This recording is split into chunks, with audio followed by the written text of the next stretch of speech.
I came home from a classified military deployment 3 days early for Thanksgiving, dreaming of a warm house and family laughter.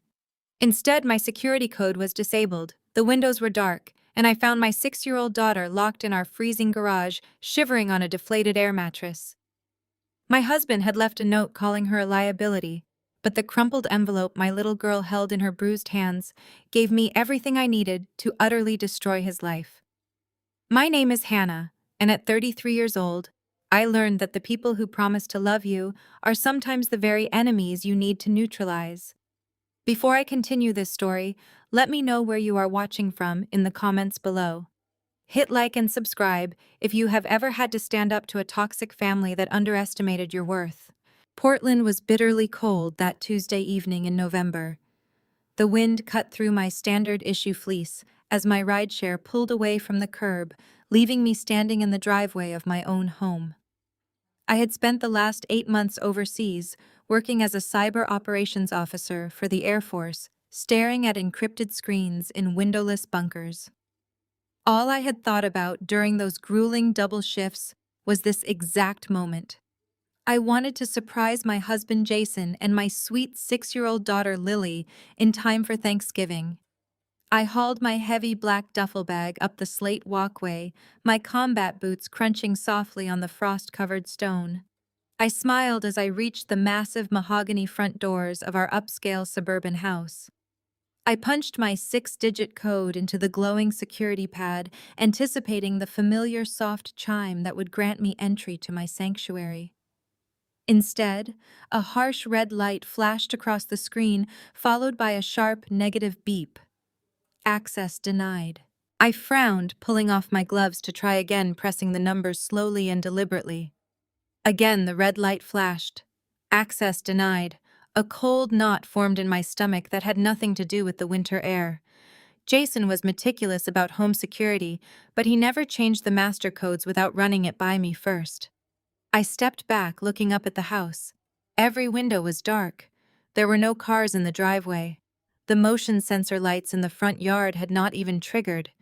It was as if the entire property had been put on lockdown. I pulled out my phone and dialed Jason's number. It went straight to voicemail. I tried his mother Caroline, who had moved into our guest suite a year ago after her own financial troubles. Her phone also went straight to voicemail. The knot in my stomach tightened into genuine alarm. Something was wrong. My military training kicked in, pushing aside the exhaustion of my 30-hour transit. I moved quietly around the side of the house toward the detached 3-car garage. I knew a physical override for the secondary keypad there, a backdoor protocol I had installed myself when we first bought the property. I popped the plastic cover off the old keypad, used a small multi-tool from my pocket to bridge the internal connection, and manually triggered the release mechanism. The heavy garage door groaned and slowly rolled upward, letting in a gust of freezing wind. The garage was pitch black, and the temperature inside was barely above freezing, hovering right around 40 degrees.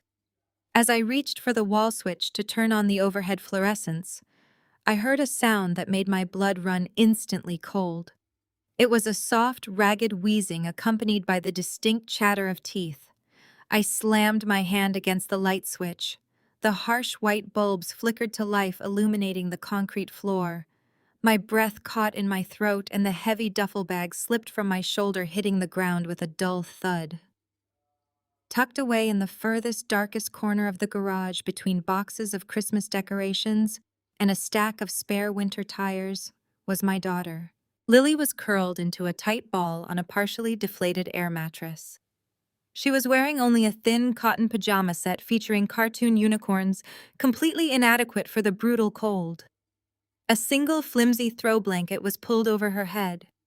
She was shaking so violently that the plastic material of the air mattress squeaked beneath her small body.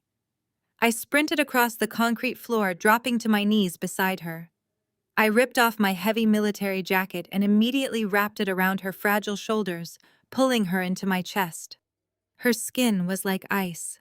Her lips had taken on a terrifying pale blue tint, and her dark hair, the exact same shade as her late father's, was plastered to her forehead with cold sweat. My first husband, David, had been a soldier who never made it back from his final tour. Lily was the only piece of him I had left my absolute world, and I had trusted Jason to protect her while I served our country. Lily blinked her eyes open, struggling to focus in the sudden bright light.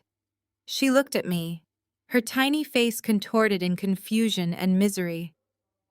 "Mom," she whispered, her voice barely audible over her chattering teeth. "You came back early." I pulled her tighter against my body, trying to transfer every ounce of my own body heat to her freezing frame. "I am here, baby. Mommy is right here. I have got you. Why are you out here? Where is Jason? Where is Caroline?" Lily buried her face in my neck, her small hands clutching the lapels of my uniform. As she moved, the sleeve of her pajama top slid up. Even in the harsh fluorescent light, I could clearly see dark, angry bruises forming around her fragile wrists, the distinct shape of adult fingers pressed into her skin. Grandma grabbed me hard. She sobbed quietly, shivering against my chest.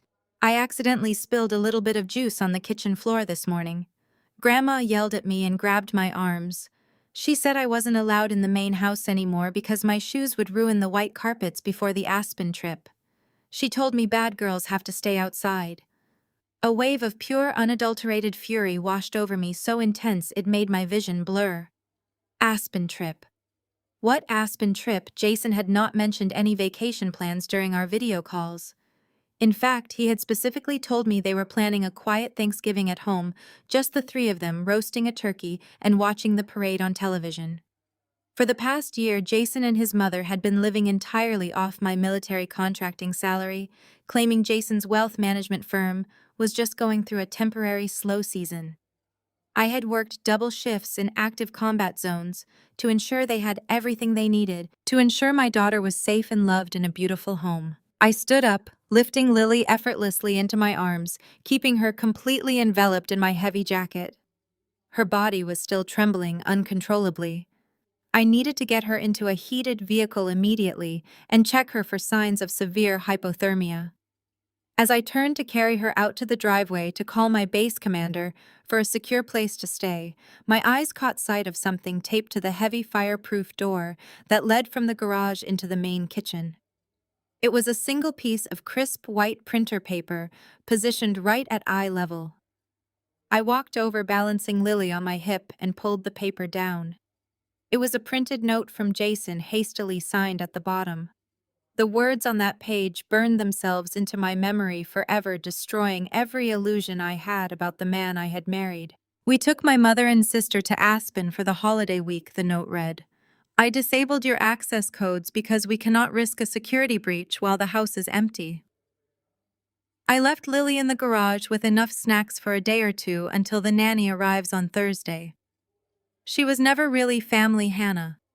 She is a liability and a constant nuisance to my mother. Deal with her when you get back. If you make a scene or try to ruin our trip, I will send her to that disciplinary boarding school in Vermont we talked about. Do not test me." I stared at the note, my mind struggling to process the sheer magnitude of the betrayal. He had left a 6-year-old child alone in a freezing garage.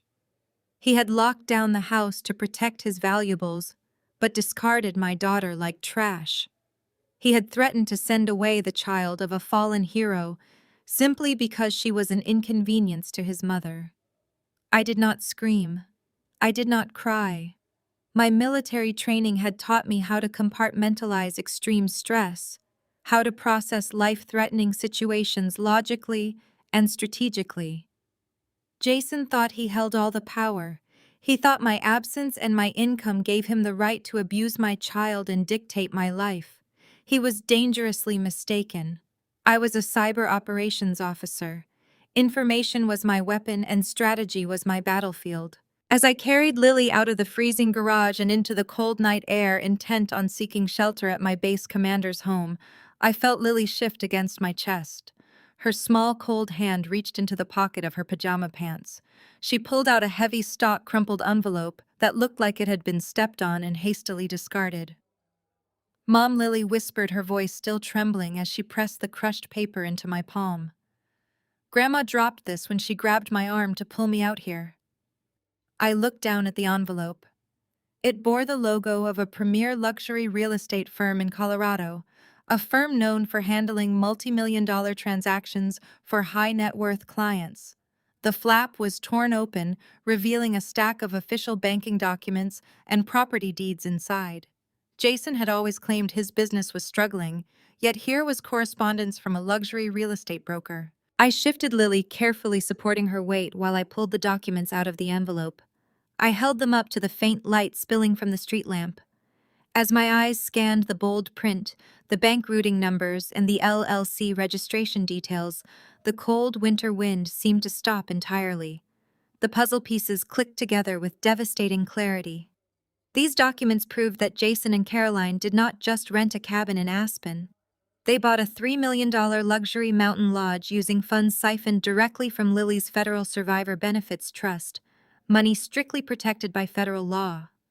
In their arrogance, they assumed I would be deployed through the holidays and would never check the specific routing numbers before Thanksgiving. I stared at the irrefutable evidence of federal wire fraud in my hands. The terror that had gripped me only moments ago dissolved, replaced by a dead-eyed, predatory smile. I pulled out my phone and dialed the direct line for David, my military JAG attorney. "David," I said, my voice completely devoid of emotion. "Cancel your Thanksgiving plans. My husband just committed federal wire fraud and I have the physical proof." The piece of paper fluttered from the heavy wooden door leading into the kitchen, drifting lazily through the freezing air before settling onto the cold concrete floor. My only priority in that agonizing moment was the fragile, shivering weight of my 6-year-old daughter in my arms. I pulled my heavy military fleece tighter around Lily, completely enveloping her small body to trap any remaining body heat. The temperature inside the garage was brutal, biting through my uniform pants, but the cold emanating from my child terrified me far more. I turned my back on the darkened house and carried her quickly down the driveway toward my waiting vehicle. I reached my SUV and yanked the passenger door open gently, placing Lily onto the leather seat. I started the engine and cranked the heater up to its absolute maximum setting. Warm air blasted through the vents, and I positioned the directional flow directly toward her trembling form.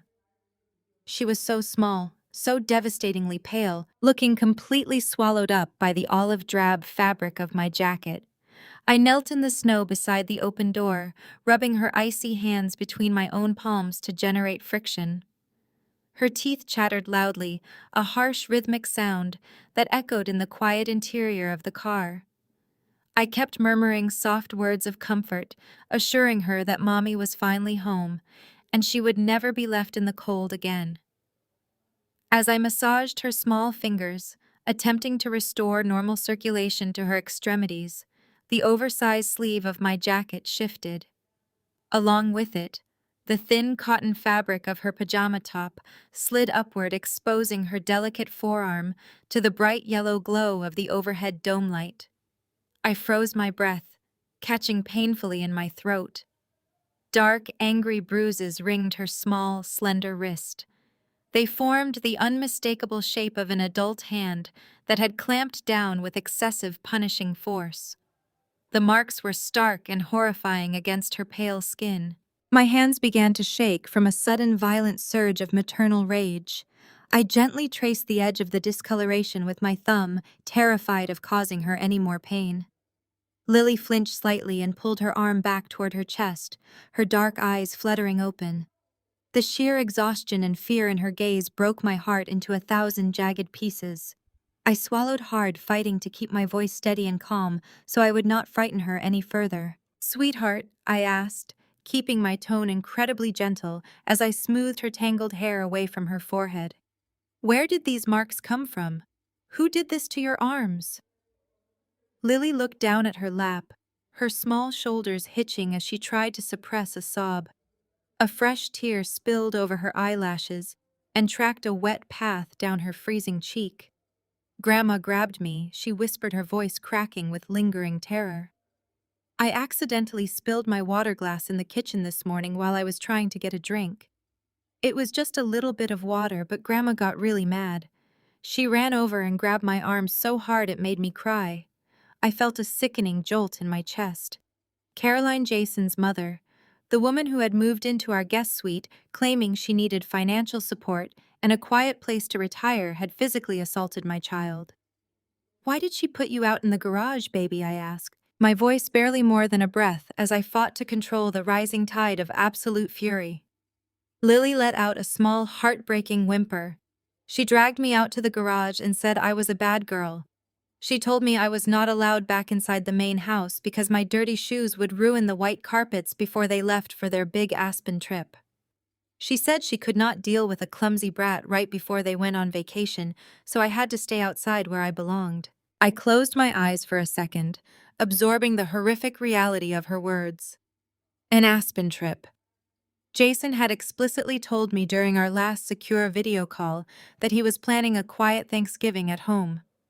He had complained about money being tight with his wealth management firm going through a slow period, which was why I had transferred another $10,000 into our joint account just last week.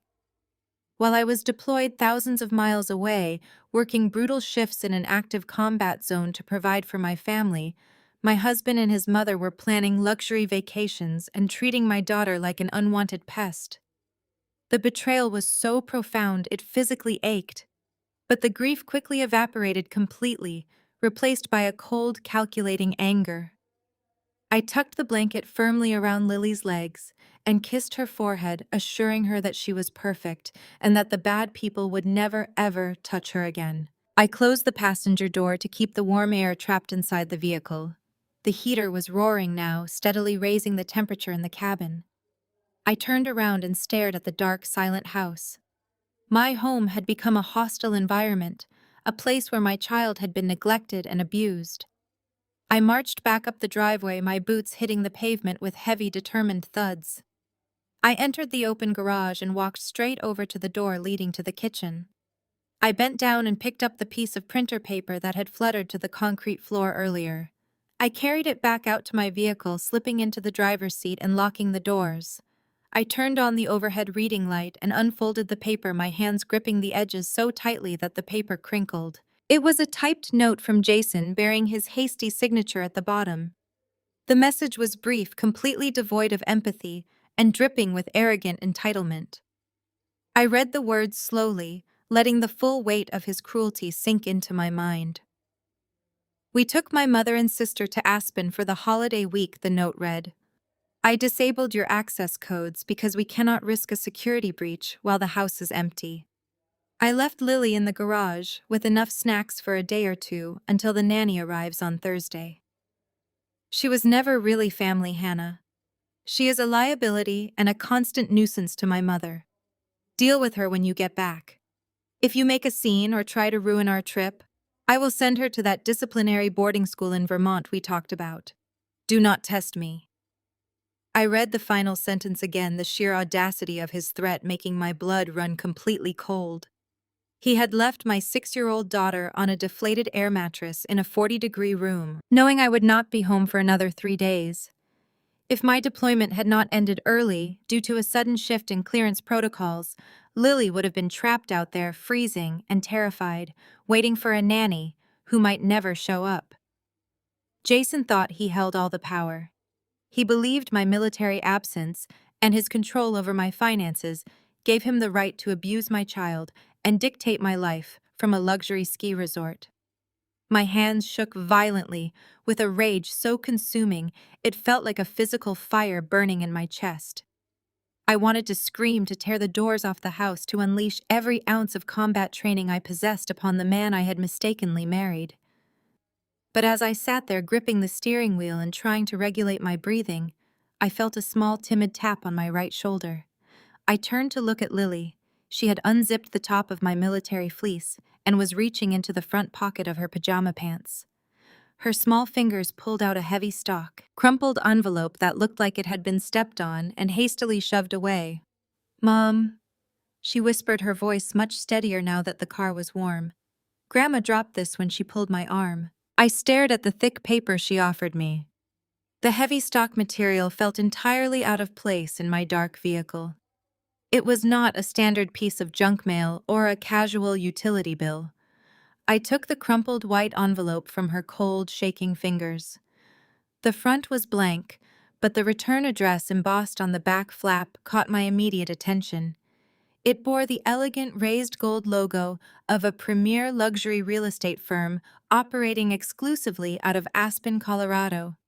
They were a prestigious brokerage known entirely for handling multi-million-dollar transactions for high-net-worth clients. The flap was torn open in a jagged line, suggesting it had been hastily ripped apart and then carelessly dropped during the violent scuffle in the kitchen. Why would my husband, a man who constantly claimed his boutique wealth management firm was barely surviving? The quarter received physical documents from an elite Aspen real estate agency. I shifted Lily carefully in her seat, making sure my heavy military fleece was still securely tucked around her warming body. I pulled the dome light closer and reached inside the torn opening of the envelope. I pulled out a thick stack of official banking documents, property deeds, and registration papers. An entirely different kind of cold chill settled into my bones as I began to read the bold black print on the topmost page. It was a wire transfer receipt from a major national bank. My eyes locked onto the transfer amount. $3 million. The transaction had been executed just 4 days ago. $3 million sent directly to an escrow account managed by the Colorado firm. I flipped to the next page. It was a property deed for a sprawling luxury mountain lodge located in the most exclusive sector of Aspen. The buyer was listed as a newly formed limited liability company. It was a variation of Jason's middle name and his mother's name.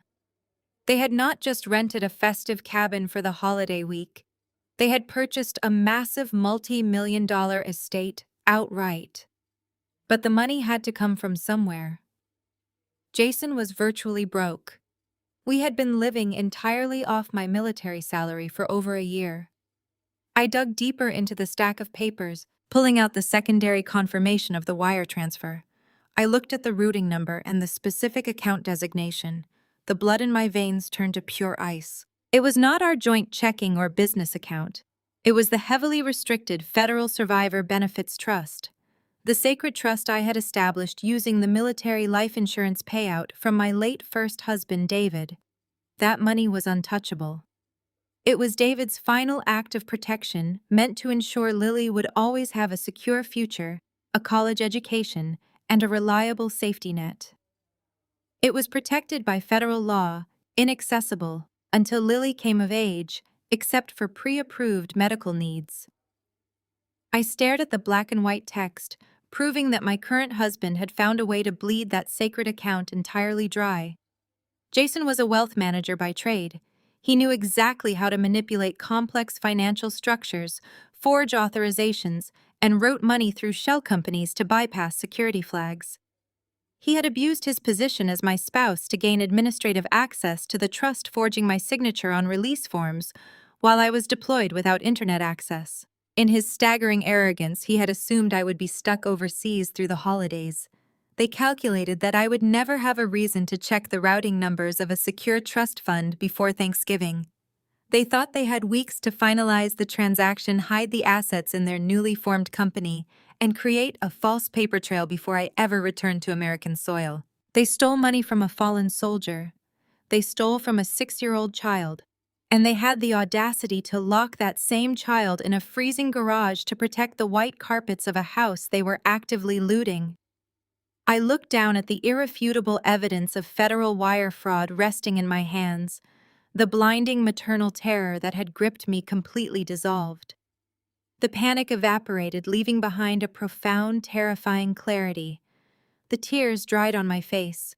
A dead-eyed, predatory smile slowly spread across my lips. Jason had vastly underestimated the woman he married.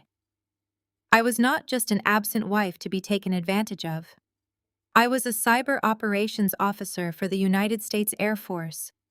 I dismantled hostile networks for a living. I tracked digital footprints across international borders and neutralized high-level threats. Jason had left a massive, glaring trail of financial crimes right in my hands. "Mom," Lily whispered, her small hand reaching out from beneath the oversized military jacket to touch my arm. Are you mad at me? I looked at my beautiful, resilient daughter. The dark bruises on her fragile wrists fueled a protective fire deep inside my chest. I smoothed her dark hair back from her forehead and gave her a warm, genuine smile to help ease her immediate worries. No, baby girl, I said softly. I am not mad at you at all. I am so incredibly proud of you for finding this envelope. You did such a good job today. We are going to go stay with Colonel Mitchell tonight. His wife makes the best hot chocolate, and you can play with their golden retriever. Does that sound good to you? Lily nodded, a small, tired smile finally appearing on her face. The mention of the friendly dog and a warm, safe house seemed to ease the lingering terror in her eyes. She snuggled deeper into my heavy jacket and closed her eyes, utterly exhausted by the trauma of the evening. I made sure she was securely buckled into her seat, then pulled my encrypted mobile phone from my tactical pants pocket. I bypassed the standard communications interface and opened a secure direct line. I dialed a number I knew by heart. It rang twice before a deep, familiar voice answered on the other end. David, I said, keeping my voice completely devoid of emotion as I stared out the windshield. I need you to cancel whatever Thanksgiving holiday plans you have for this week. David was my military judge, advocate, general attorney, a man who had helped me navigate the complex legal aftermath of my first husband's death. He was sharp, relentless, and fiercely protective of military families. Hannah, he said, his tone instantly shifting into professional alertness. You are supposed to be deployed for another 3 weeks. What is going on? Are you safe? I am safe, I replied. My eyes locked on the dark, empty house that I had paid for with years of my life. Lily is safe, but my husband just committed federal wire fraud and I have the physical proof in my hands. He embezzled $3 million from David's Survivor Benefits Trust to buy a luxury estate in Aspen. He forged my authorizations while I was dark on deployment. The silence on the other end of the line was heavy and lethal. When David finally spoke, his voice was dangerously quiet. Where is Jason right now? He is in Aspen, I said, my predatory smile widening in the shadows of the car. He is celebrating his new purchase with his mother and sister. They left Lily locked in a freezing garage because she was an inconvenience to their travel plans. I am taking Lily to a secure location right now. Once she is totally safe, we are going to sever his financial access completely. Send me all the routing numbers from the documents you found, David instructed, the sound of a keyboard clacking rapidly in the background. I will initiate the freeze protocols with the Federal Fraud Department immediately. They take the theft of military survivor funds very seriously. This is grand larceny, Hannah. He is looking at a minimum of 10 solid years in a federal penitentiary. I know, I said smoothly, and I am going to deliver the consequences myself. Get the warrants ready, David. I am booking a first-class flight to Aspen. I stared at the thick paper she offered me. The heavy stock material felt entirely out of place in the dark, utilitarian interior of my vehicle. It was not a standard piece of junk mail or a casual utility bill. I took the crumpled white envelope from her cold, shaking fingers. The front was blank, but the return address embossed on the back flap caught my immediate attention. It bore the elegant, raised gold logo of a premier luxury real estate firm operating exclusively out of Aspen, Colorado. They were a prestigious brokerage known entirely for handling multi-million-dollar transactions for high-net-worth clients. The flap was torn open in a jagged line, suggesting it had been hastily ripped apart and then carelessly dropped during the violent scuffle in the kitchen. Why would my husband, a man who constantly claimed his boutique wealth management firm was barely surviving the quarter, receive physical documents from an elite Aspen real estate agency? I shifted Lily carefully in her seat, making sure my heavy military fleece was still securely tucked around her warming body. I pulled the dome light closer and reached inside the torn opening of the envelope. I pulled out a thick stack of official banking documents, property deeds, and registration papers. An entirely different kind of cold chill settled into my bones as I began to read the bold black print on the topmost page. It was a wire transfer receipt from a major national bank. My eyes locked onto the transfer amount: $3 million. The transaction had been executed just 4 days ago. $3 million sent directly to an escrow account managed by the Colorado firm. I flipped to the next page. It was a property deed for a sprawling luxury mountain lodge located in the most exclusive sector of Aspen. The buyer was listed as a newly formed limited liability company. It was a variation of Jason's middle name and his mother's name. They had not just rented a festive cabin for the holiday week. They had purchased a massive multi-million-dollar estate outright. But the money had to come from somewhere. Jason was virtually broke. We had been living entirely off my military salary for over a year. I dug deeper into the stack of papers, pulling out the secondary confirmation of the wire transfer. I looked at the routing number and the specific account designation. The blood in my veins turned to pure ice. It was not our joint checking or business account. It was the heavily restricted Federal Survivor Benefits Trust. The sacred trust I had established using the military life insurance payout from my late first husband. That money was untouchable. It was his final act of protection, meant to ensure Lily would always have a secure future, a college education, and a reliable safety net. It was protected by federal law, inaccessible until Lily came of age, except for pre-approved medical needs. I stared at the black and white text proving that my current husband had found a way to bleed that sacred account entirely dry. Jason was a wealth manager by trade. He knew exactly how to manipulate complex financial structures, forge authorizations, and route money through shell companies to bypass security flags. He had abused his position as my spouse to gain administrative access to the trust, forging my signature on release forms while I was deployed without internet access. I looked closer at the bottom of the authorization forms. Caroline had signed as the primary witness, and a corrupt notary friend of theirs had stamped the seal. The entire family was complicit in the theft. In his staggering arrogance, Jason had assumed I would be stuck overseas through the holidays. They calculated that I would never have a reason to check the routing numbers of a secure trust fund before Thanksgiving. They thought they had weeks to finalize the transaction, hide the assets in their newly formed company, and create a false paper trail before I ever returned to American soil. They stole money from a fallen soldier. They stole from a 6-year-old child. And they had the audacity to lock that same child in a freezing garage to protect the white carpets of a house they were actively looting. I looked down at the irrefutable evidence of federal wire fraud resting in my hands. The blinding maternal terror that had gripped me completely dissolved. The panic evaporated, leaving behind a profound, terrifying clarity. The tears dried on my face. A dead-eyed, predatory smile slowly spread across my lips. Jason had vastly underestimated the woman he married. I was not just an absent wife to be taken advantage of. I was a cyber operations officer for the United States Air Force. I dismantled hostile networks for a living. I tracked digital footprints across international borders and neutralized high-level threats. Jason was no longer my husband. He was a hostile threat actor who had breached my perimeter and targeted my child. And he had left a massive, glaring trail of financial crimes right in my hands. Mom, Lily whispered, her small hand reaching out from beneath the oversized military jacket to touch my arm. "Are you mad at me?" I looked at my beautiful, resilient daughter. The dark bruises on her fragile wrists fueled a protective fire deep inside my chest.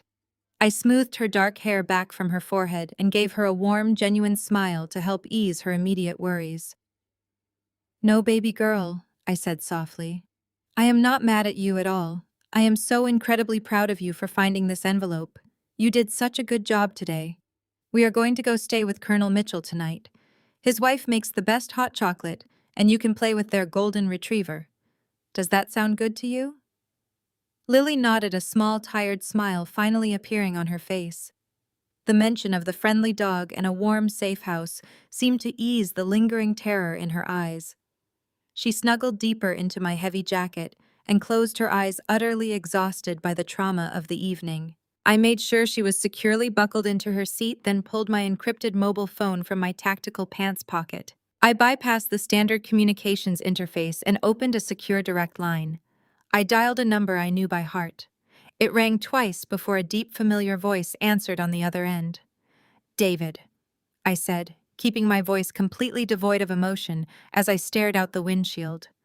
"I need you to cancel whatever Thanksgiving holiday plans you have for this week." David was my military judge advocate general attorney, a man who had helped me navigate the complex legal aftermath of my first husband's death. He was sharp, relentless, and fiercely protective of military families.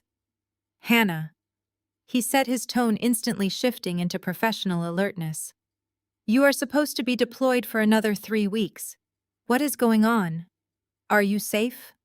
"I am safe," I replied. My eyes locked on the dark, empty house that I had paid for with years of my life. "Lily is safe. But my husband just committed federal wire fraud, and I have the physical proof in my hands. He embezzled $3 million from the Survivor Benefits Trust to buy a luxury estate in Aspen. He forged my authorizations while I was dark on deployment." The silence on the other end of the line was heavy and lethal.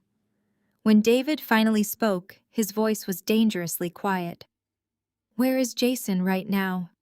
"He is in Aspen," I said, my predatory smile widening in the shadows of the car. "He is celebrating his new purchase with his mother and sister. They left Lily locked in a freezing garage because she was an inconvenience to their travel plans. I am taking Lily to a secure location right now. Once she is totally safe, we are going to sever his financial access completely. Send me all the routing numbers from the documents you found," David instructed, the sound of a keyboard clacking rapidly in the background.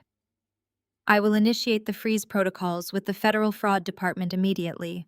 They take the theft of military survivor funds very seriously." "This is grand larceny, Hannah. He is looking at a minimum of 10 solid years in a federal penitentiary." "I know," I said smoothly, "and I'm going to deliver the consequences myself." "Get the warrants ready, David. I am booking a first-class flight to Aspen." I ended the call with David and placed the encrypted phone securely back into the tactical pocket of my cargo pants. The silence inside the vehicle was thick, broken only by the steady, comforting hum of the heater blowing warm air throughout the cabin. I looked over at the passenger seat. Lily had finally stopped shivering. Her small, exhausted body was completely relaxed, sinking deeply into the heavy folds of my military fleece jacket. The dark bruises on her wrists were safely hidden beneath the fabric, but their brutal image remained seared into the forefront of my mind. A lesser woman might have screamed into the receiver demanding answers, but I was not built to panic, and I certainly was not going to give Jason the satisfaction of hearing my voice break. Before I could launch a full-scale offensive against the people who had terrorized my child and looted her future, I had to secure my most precious asset. I put the vehicle in gear and carefully backed out of the driveway, leaving the dark, empty house behind us without a single ounce of regret. As I navigated the familiar winter roads, the streetlights cast long, rhythmic shadows across the dashboard. My mind automatically began calculating my next strategic moves, but my heart remained fixed on the small girl beside me. Lily had inherited her father's quiet strength. David faced unimaginable odds with steady resolve, and I saw that exact same resilience in our daughter's eyes. She had survived a horrific ordeal today, yet still possessed the presence of mind to grab the fallen envelope. She was the bravest person I knew, and I vowed in that quiet car that I would burn Jason's entire world to the ground to ensure she never felt fear like that again. While Jason and his mother represented the absolute worst of human greed, I was incredibly fortunate to possess a found family that exemplified loyalty and honor. And I pulled up to a beautiful 2-story brick home and parked in the freshly shoveled driveway. This was the residence of Colonel Thomas Mitchell, my base commander, and his wife Rebecca. They had been close friends with my late husband David. They had held my hand through the darkest days of grief and always treated Lily like their own grandchild. They were the truest definition of family, bound not by blood or legal documents, but by an unwavering, fiercely protective commitment to care for their own. I stepped out of the vehicle and walked around to the passenger side, gathering Lily gently into my arms. The bitter wind whipped around us, but I shielded her completely. She stirred slightly, resting her warm cheek against my shoulder as I carried her up the brick walkway. Before I could even raise my hand to knock, the heavy front door swung open. Rebecca stood in the entryway, her kind eyes widening in profound surprise as she took in my unexpected presence and the exhausted child bundled in my arms. "Hannah," she breathed immediately, stepping aside to usher us out of the cold. "You are supposed to be overseas until December. What happened?" I stepped into the bright, welcoming warmth of their foyer. The house smelled faintly of cinnamon and roasting turkey, a stark contrast to the freezing, terrifying garage I had just pulled my daughter from. "I need a secure location for Lily," I said softly, my voice tight with controlled urgency. "There was an incident at the house. Jason and Caroline left her locked outside in the garage. She is safe now, but I need to make some critical calls, and I cannot have her anywhere near the fallout." Rebecca did not ask a single unnecessary question. She simply nodded, her maternal instincts taking over instantly. She reached out and gently took Lily from my arms, cradling the sleeping girl with the utmost care. "Let me take her into the den," Rebecca said, her voice a soothing murmur. "Thomas is in there reading by the fire. I will make her a huge mug of hot chocolate with those giant marshmallows she loves, and she can play with Buster. The golden retriever is practically begging for some attention tonight. You go set up whatever you need in the kitchen. The coffee pot is full and the network is secure." I watched her carry my daughter away, a profound wave of gratitude washing over me. Within minutes, I heard the soft, delighted giggle of my child mingling with the gentle thumping of a dog's tail against the hardwood floor. Lily was completely safe, warm and cherished. My perimeter was secure. It was time to go on the hunt. I walked into the spacious, brightly lit kitchen and set my black duffel bag down on a sturdy oak table. The room smelled faintly of coffee, a perfect sanctuary for the digital warfare I was about to wage. I unzipped the main compartment and pulled out my heavy encrypted military laptop, placing it squarely on the wooden surface.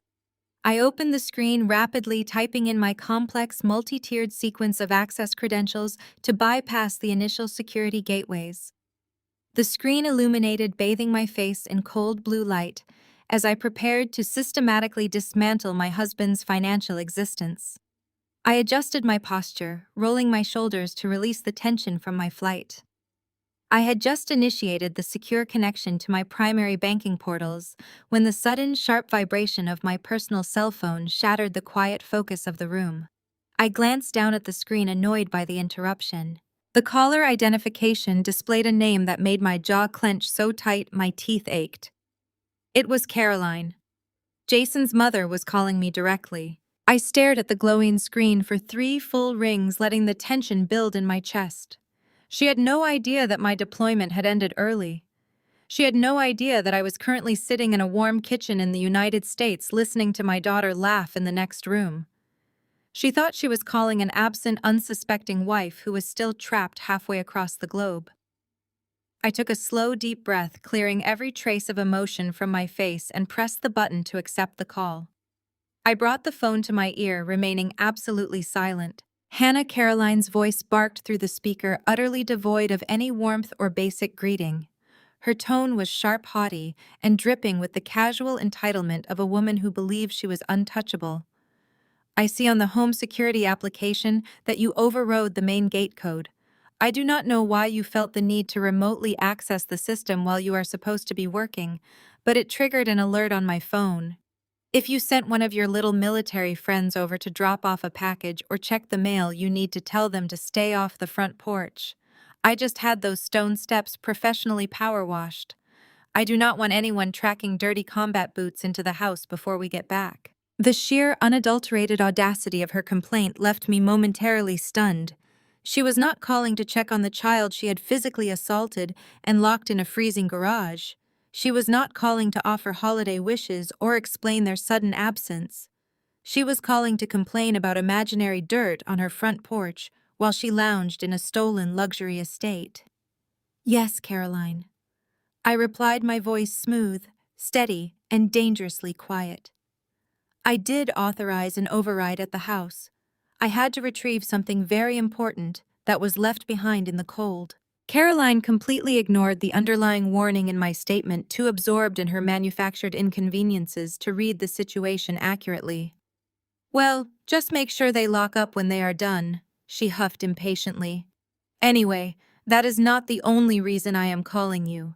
You need to log into your banking application and wire Jason another $15,000 immediately. We are having a small gathering tonight, and the caviar caterer here in Aspen just declined his primary credit card. It is completely unacceptable. Jason is entertaining some very important investors, and this administrative error is making him look foolish in front of his peers. I felt a dark, calculated satisfaction blooming in the back of my mind. A caviar caterer in Aspen, entertaining important investors. They were using my daughter's stolen survivor benefits to host a lavish networking event, attempting to project an image of immense established wealth to lure in new victims. But the fact that Jason's primary credit card had been declined by a caterer told me something entirely different. It told me that his personal liquidity was already failing. I placed the phone on speaker and rested it on the table, my fingers hovering over the keyboard of my encrypted laptop. Is that so? I murmured, typing rapidly as I accessed the joint financial ledgers. I am surprised Jason's card was declined. He always speaks so highly of his business acumen. Of course, it is just a simple banking error. Caroline snapped, her voice thick with arrogant defense. You know perfectly well that Jason's wealth management firm is incredibly successful. He handles portfolios for some of the most elite clients in the state. He just tied up a lot of his liquid capital in a massive, highly lucrative real estate investment opportunity out here in Colorado. He is playing the long game, Hannah. You military types never really understand how high-level finance works. Just transfer the $15,000 to cover the catering so my son can get back to managing his empire. We cannot afford any embarrassing delays tonight. Her haughty, condescending bragging was the final key turning in the lock. She had just handed me the exact thread I needed to pull their entire fabricated reality apart. My fingers flew across the keyboard, navigating away from the personal banking portal and diving directly into the public financial registry databases. I ran a targeted, comprehensive search on Jason's supposedly elite wealth management firm. The results populated on my screen in a matter of seconds, painting a picture that was vastly different from the successful empire Caroline was currently boasting about. I carefully scanned the digital records, my eyes tracking across columns of red ink, defaulted loan notices, and formal legal filings. The absolute truth was glaringly obvious. Jason's firm was not just experiencing a very temporary and slow season. It had been completely and catastrophically bankrupt for well over 8 months. Jason was using stolen valor money to project an illusion of wealth to new investors desperately trying to save his bruised ego and his non-existent empire. And here was his mother sitting in that stolen lodge, dripping in stolen wealth, having the absolute audacity to demand another $15,000 from me because a luxury caterer had declined his card. It made what I was about to do feel incredibly satisfying. Caroline was still talking through the speakerphone, her voice a constant grating drone of entitlement. She was complaining about how the floral arrangements were not the exact shade of white she had requested, completely oblivious to the digital execution I was preparing on my encrypted laptop. Is that so, Caroline? I finally said, my voice smooth and perfectly composed. Let me check the accounts right now and see what we can do about that catering situation. Oh, please hurry, Hannah, she huffed, entirely missing the dangerous calm in my tone. Jason is going to be mortified if he has to ask his investors to wait for their appetizers. It is just a bad look for a wealth manager to have a card declined. You understand? I understand perfectly, I murmured. My fingers moved across the keyboard with the practiced lethal precision of a cyber operations officer initiating a targeted strike. I did not just decline the $15,000 transfer she had demanded. I went straight for the jugular. I accessed our primary joint banking portal, navigating directly to the administrative controls. With 3 keystrokes, I removed Jason as an authorized user from every single account tied to my income. I watched the confirmation screens pop up, verifying that his access had been permanently revoked. But I was not finished. I pulled up the commercial credit accounts, the ones he relied on for his daily expenses and his lavish entertainment. I selected the option to report fraudulent activity, placing an immediate, hard freeze on every single card issued in his name and his mother's name. I canceled the backup cards. I severed the overdraft protections. I systematically dismantled the financial safety net he had built using my blood sweat and military deployments. Then I turned my attention to the Aspen real estate transaction. I accessed the Federal Fraud Reporting System, a portal I was intimately familiar with through my military clearance. I uploaded the routing numbers from the documents Lily had found in the garage. I flagged the $3 million escrow transfer as a direct violation of the Federal Survivor Benefits Act, categorizing it as active embezzlement. I triggered an automated alert to the Financial Crimes Enforcement Network, ensuring that the local authorities in Colorado would be notified that the property was purchased with stolen federal funds. By the time I hit the final execution key, Jason and Caroline had absolutely zero access to liquid capital. They were effectively stranded in a luxury ski town with no working credit cards, no cash flow, and a multi-million-dollar fraud investigation speeding directly toward them. I leaned back in the sturdy wooden chair, folding my arms across my chest as I listened to the speakerphone. Caroline was still rambling now, complaining about the quality of the snow on the private ski slopes. Then I heard it. In the background of her call, a faint but distinct electronic chime echoed through the room. "Excuse me one moment," Hannah Caroline said, her tone suddenly shifting from haughty to irritated. "The caterer is standing right here with the portable card reader." Jason gave him his secondary platinum card to try again. I remained absolutely silent, waiting. I heard the muffled sound of a card being swiped or inserted. A few seconds passed, filled with the faint murmur of voices in the background.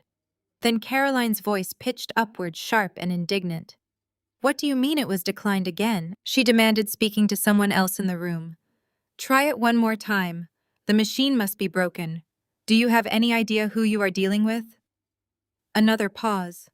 Another faint chime from the card reader. "This is unacceptable." Caroline snapped, her voice growing higher and more frantic. "Jason, give him the corporate card. The dark blue one. There must be a fraud alert on the personal accounts because of the travel. Hannah is supposed to be fixing it right now." I listened as Jason presumably handed over his final, supposedly secure corporate credit card. The very same card I had just permanently frozen through the commercial banking portal. The seconds ticked by, thick with impending humiliation. "Declined," a new, unfamiliar voice said in the background. That was definitely the caterer. "I am sorry, ma'am, but all 3 cards have been denied by the issuer. I am going to need an alternative form of payment immediately, or my staff will have to pack up the food and leave the premises."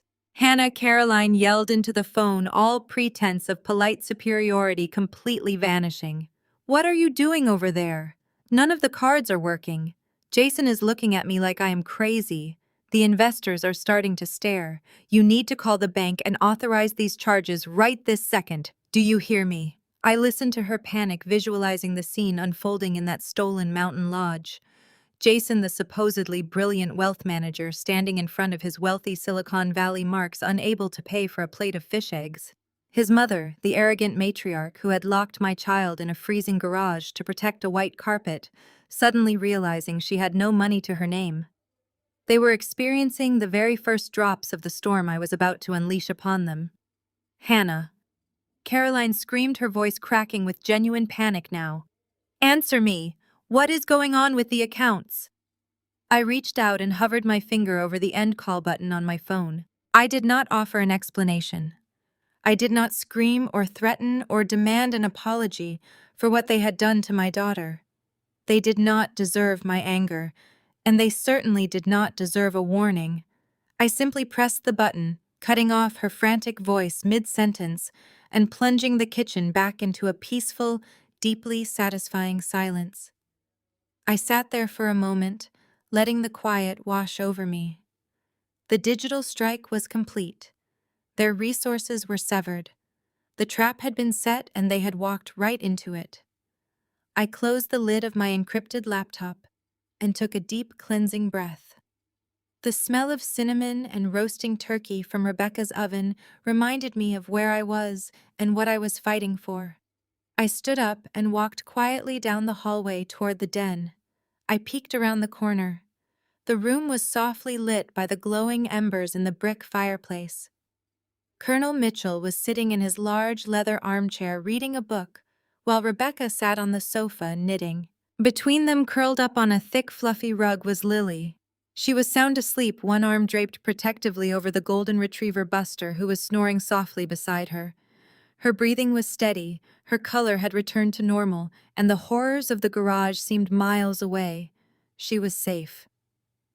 I retreated to the kitchen, poured myself a cup of black coffee, and sat back down at the oak table to monitor the situation. I knew it would not take long for Jason to realize that this was not a simple banking error. He would check the portals, he would see the lockouts, and he would realize that his military wife was no longer a compliant, ignorant source of funding. Exactly 30 minutes later, the screen of my phone lit up, vibrating violently against the wooden table. The caller ID flashed Jason's name. I let it ring. It stopped, then immediately started ringing again. I let it go to voicemail. The ringing finally ceased, abruptly replaced by the sharp, repetitive pinging of incoming text messages. I picked up the device and unlocked the screen. The new notifications were immediately flooding in, forming an endless stream of frantic, furious texts from my husband. I sat alone in the quiet kitchen of the Mitchell home, staring at the glowing screen of my encrypted phone. The rapid succession of text messages from Jason was relentless. Each new notification vibrated against the solid oak table, a physical manifestation of his escalating panic. I did not rush to pick up the device. I took a slow sip of the black coffee I had poured earlier. The bitter dark roast grounded me, keeping my mind sharp and focused. When the phone finally stopped buzzing for a few seconds, I reached out and unlocked the screen. The preview notifications were a masterclass in narcissistic collapse.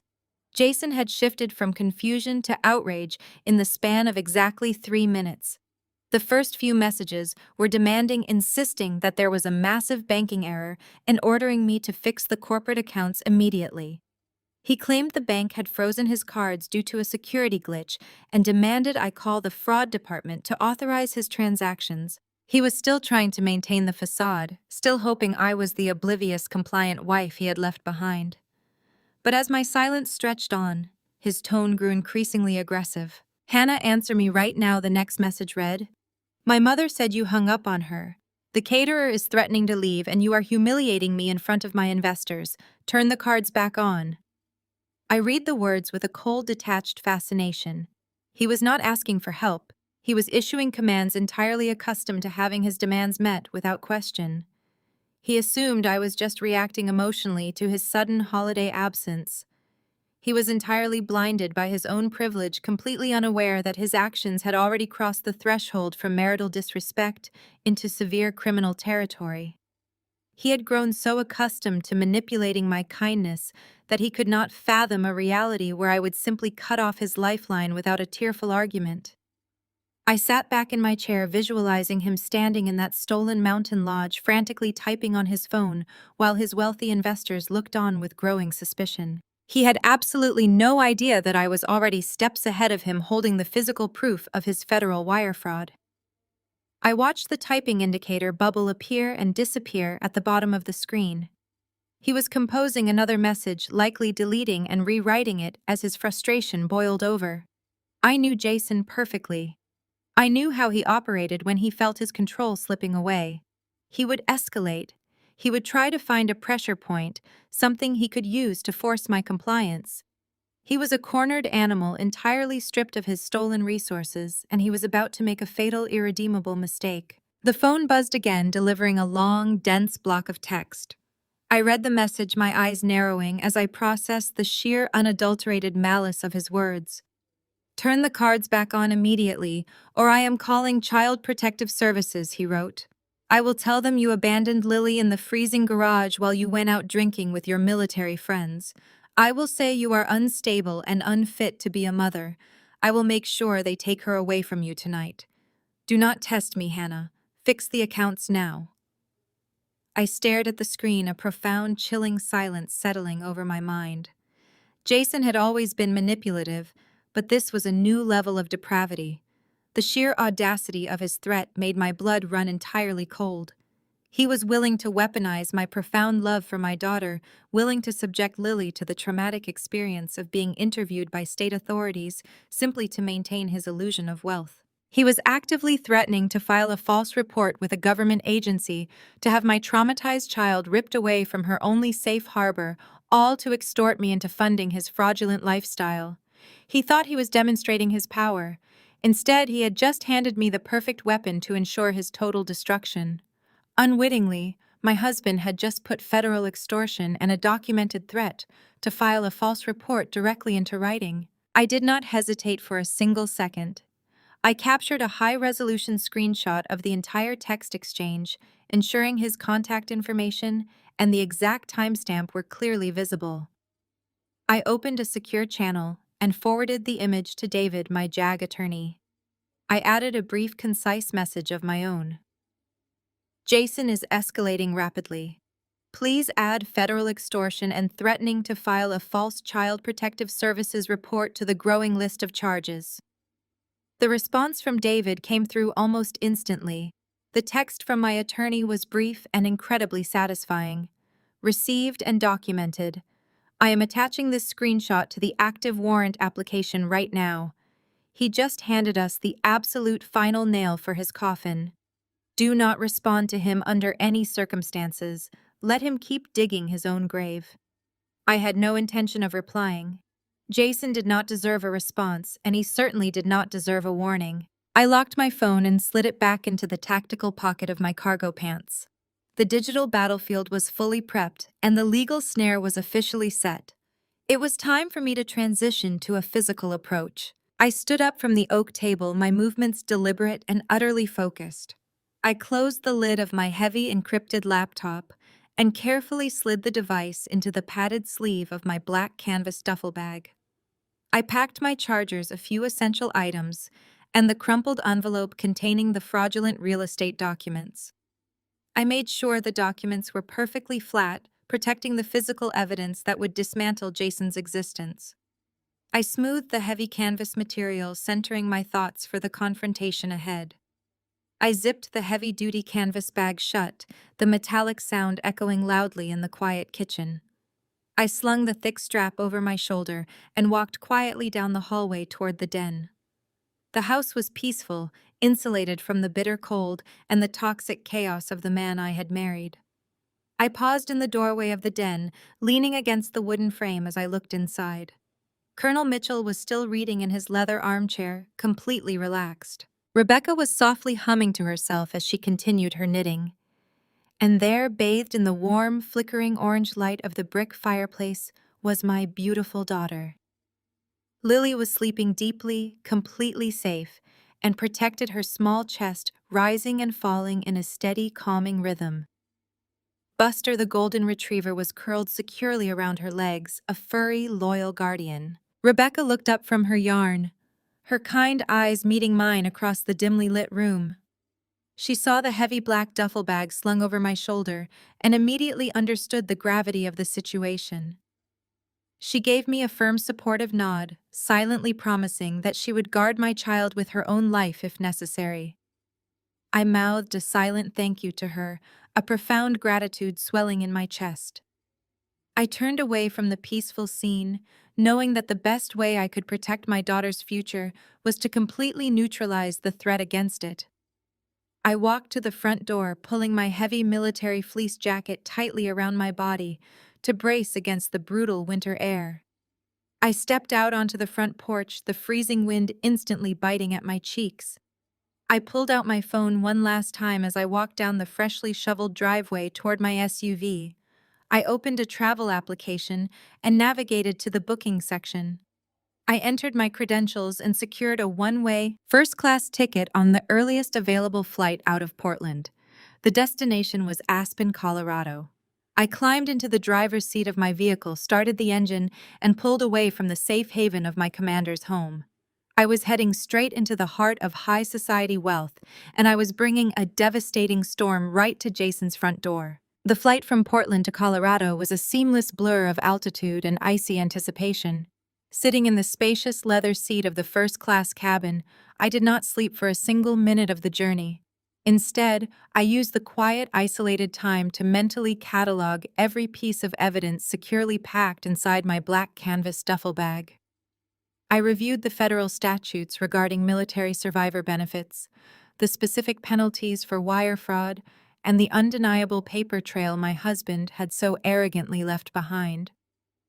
Below me, the rugged peaks of the Rocky Mountains cut through the dark winter sky, resembling jagged teeth coated in heavy snow. By the time the aircraft wheels finally touched down at the Aspen-Pitkin County Airport, the sun was just beginning to rise, casting a brilliant golden light over the surrounding valley. I stepped off the plane, and the thin, freezing mountain air immediately filled my lungs. The atmosphere here was entirely different from the damp, industrial cold of Portland. Aspen in late November was a carefully curated playground for the ultra-rich. The small regional airport terminal was already bustling with people wrapped in designer ski gear and expensive tailored cashmere. I bypassed the crowded baggage claim entirely since my single duffel bag was securely slung over my shoulder and walked straight to the premium rental car counter. Within 20 minutes, I was behind the wheel of a heavy-duty, all-wheel drive vehicle, navigating the pristine winding roads that led away from the commercial center and up into the highly exclusive residential sectors of the town. The drive allowed me to truly comprehend the sheer scale of the financial environment Jason was trying to infiltrate. The town was glittering with holiday snow that looked almost artificially perfect, draped over the branches of towering evergreen trees. Massive stone fireplaces smoked from the chimneys of boutique hotels and high-end restaurants lining the main avenues. Every vehicle that passed me was a pristine luxury SUV driven by people who moved with the effortless entitlement of generational wealth. It made my stomach churn to think that my husband was currently attempting to insert himself into this elite society using the stolen future of a 6-year-old girl. I pulled the crumpled envelope from my cargo pocket and entered the property address into the navigation system on the dashboard. The electronic voice guided me further up the mountain away from the bustling town center and into a secluded, heavily wooded enclave where the properties were spaced far apart for maximum privacy. The road grew steeper, the snowbanks on either side piled high by commercial plows. Finally, the navigation system chimed, signaling my arrival. I pulled my vehicle over to the shoulder of the road, parking in the deep shadows cast by a cluster of massive old pine trees. I turned off the engine and looked through the frost-tinged windshield at the property located at the end of the long, private, winding driveway. The mountain lodge was absolutely breathtaking. It was a sprawling, multi-level architectural masterpiece, constructed from dark, native timber and massive panes of floor-to-ceiling glass. It sat perched on a slight elevation, offering what was undoubtedly a spectacular panoramic view of the snow-covered valley below. Warm golden light spilled from every massive window, illuminating the pristine white snow that blanketed the front lawn. This was the $3 million asset Jason had purchased with Lily's trust fund. I sat in the cold, quiet interior of my rental vehicle and simply observed the scene from a safe distance, assessing the perimeter and the gathering crowd. The long, heated driveway was entirely packed with luxury vehicles. I counted 4 Range Rovers, 2 Mercedes G-Wagons, and a pristine Bentley parked near the front entrance. Jason was not just having a quiet family Thanksgiving holiday. He was hosting a high-stakes, upscale networking event. Through the expansive glass walls of the main living area, I could clearly see the interior of the lodge. It was beautifully furnished with modern, rustic decor.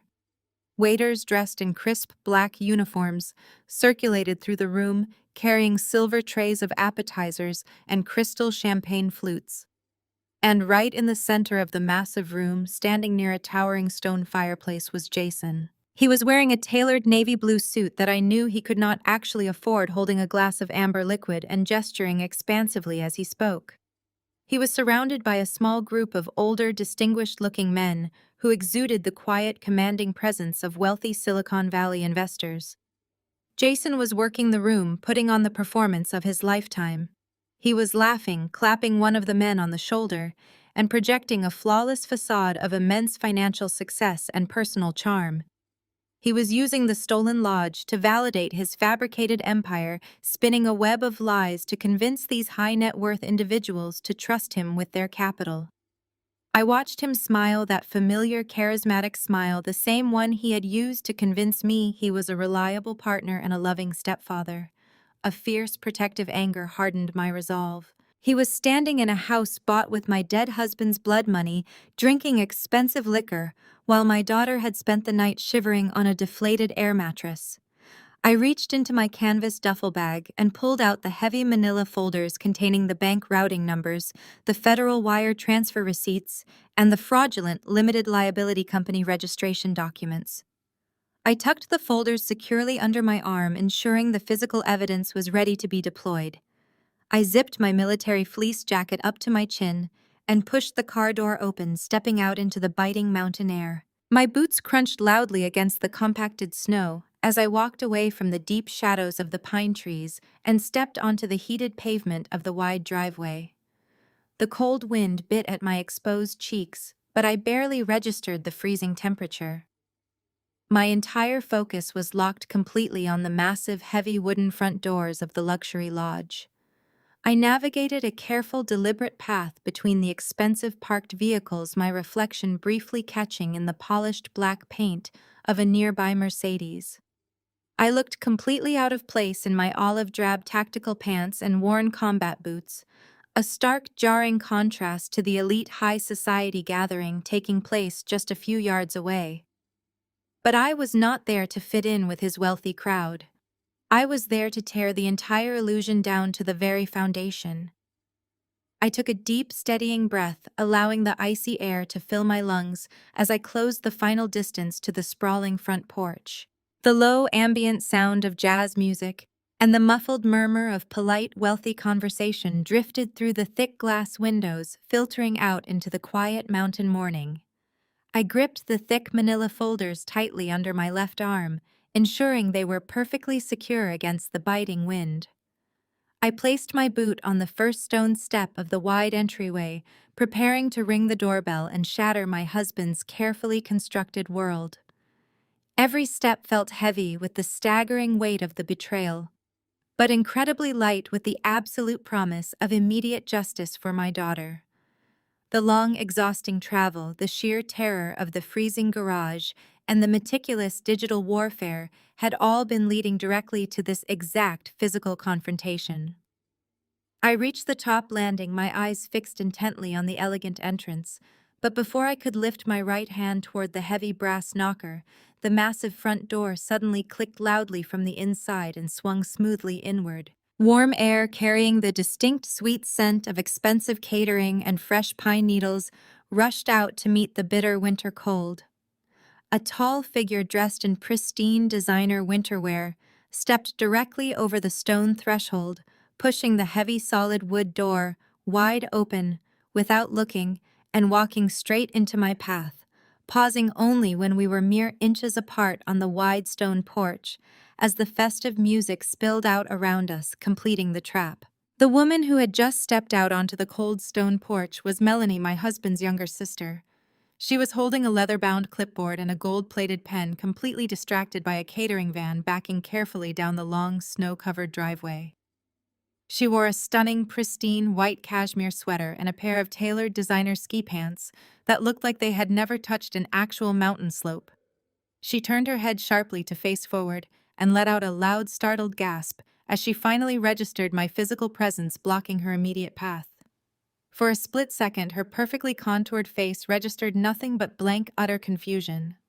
Then the confusion rapidly morphed into a look of profound disgust as she recognized exactly who was standing on the front steps of her brother's stolen luxury lodge. I watched her perfectly manicured eyebrows pull together in a deep, judgmental scowl as her eyes raked critically over my olive-drab tactical pants, my worn black combat boots, and my heavy military fleece jacket. She looked at me with the exact same expression she might use if she had just found a stray muddy dog wandering onto her pristine manicured front lawn. "What on earth are you doing here?" Melanie demanded, clutching the catering clipboard tightly against her chest. You are supposed to be deployed overseas for another 3 weeks. You look absolutely ridiculous standing out here in last year's coat. Jason is entertaining his brand new investors inside right now, and you are going to embarrass him in front of important people. Go back to your little military base, Hannah. You do not belong here. The sheer, unadulterated audacity of her command washed over me like a freezing wave, but it did not provoke the defensive anger she was hoping to incite. Instead, I felt a deep, calculating, and predatory calm settle firmly into my bones. Melanie had always been a superficial, status-obsessed mirror image of her mother, Caroline. She thrived on making other people feel small, and she fully expected me to cower under her harsh criticism and retreat in silent shame. To emphasize her point, she aggressively crossed her arms over her chest, lifting her chin in a classic posture of wealthy intimidation. As she made the sharp, abrupt movement to physically block the path, the soft sleeve of her white cashmere sweater slid upward toward her elbow. The bright golden light spilling from the massive windows of the lodge caught the edge of a heavy glittering piece of jewelry secured tightly around her wrist. I locked my eyes onto the sparkling stones, and the breath hitched painfully in my throat. It was a thick, intricate diamond tennis bracelet set in a very specific custom-crafted vintage platinum band. It was not just any piece of expensive jewelry, it was an irreplaceable, priceless heirloom that had belonged to my late grandmother. I had locked that exact bracelet inside a heavy digital safe in the master bedroom of my home in Portland. The combination was something only Jason and I knew. The realization slammed into me with devastating force. My husband and his family had not just siphoned the sacred federal survivor benefits trust intended for my daughter. They had actively and deliberately looted my personal sanctuary. They had cracked my private safe and stolen my grandmother's diamonds so Melanie could wear them as a casual accessory, while playing the role of a wealthy socialite at a party funded by stolen military money. The urge to physically rip the platinum band from her wrist was strong, but I forced my hands to remain perfectly still at my sides. My military training demanded absolute discipline in the face of a hostile target, and I was not going to jeopardize my tactical advantage by losing my temper over a piece of jewelry. I looked away from the stolen diamonds and brought my gaze back up to meet Melanie's harsh, judgmental stare. I did not yell. I did not raise my voice a single decibel. I let a slow, dead-eyed smile spread across my face as I stepped a fraction of an inch closer to her, invading her personal space with deliberate, calculated intimidation. "Nice bracelet, Melanie." I stated, my voice incredibly calm, smooth, and completely devoid of any warmth. "It really catches the light beautifully out here in the snow." Melanie flinched, her eyes darting nervously toward her wrist as she suddenly realized what she was wearing and who she was wearing it in front of. A dark, ugly flush of guilty crimson crept up her neck and stained her pale cheeks. She stammered, struggling to form a coherent sentence as her arrogant facade began to crack under the weight of my icy composure. I did not give her a single chance to formulate a lie. I kept my voice perfectly level, letting each word drop like a heavy stone into the freezing mountain air. "Enjoy wearing it for the next hour," I murmured, leaning in just close enough that she could hear the absolute dangerous certainty in my tone. Grand larceny carries a 5-year minimum sentence in this state, and possessing stolen family heirlooms across state lines is going to look fantastic on your federal indictment. The threat landed exactly as I intended. All the haughty, arrogant color completely drained from Melanie's perfectly contoured face, leaving her looking ashen and genuinely terrified. Her mouth opened and closed silently, resembling a fish pulled suddenly from the water. Her trembling hands scrambled to pull the soft cashmere sleeve down over the glittering diamonds, desperately trying to hide the physical evidence of her crime from my view. The heavy leather-bound clipboard slipped from her grasp, hitting the stone porch with a loud clatter, but she did not even attempt to retrieve it. She was entirely disarmed, completely stripped of her superficial superiority by the cold, hard reality of the criminal charges facing her. I did not wait for her to find her voice or attempt a pathetic excuse.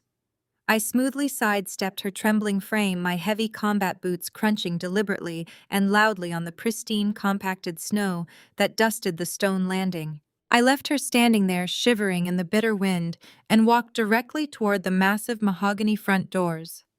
The heavy manila folders containing the irrefutable proof of their federal wire fraud were securely tucked under my left arm, pressing reassuringly against my ribs. I placed my right hand firmly on the ornate brass handle of the grand entrance, but I did not push it open immediately. I paused, allowing myself a brief tactical moment to assess the audio environment inside the luxurious stolen lodge before making my final move.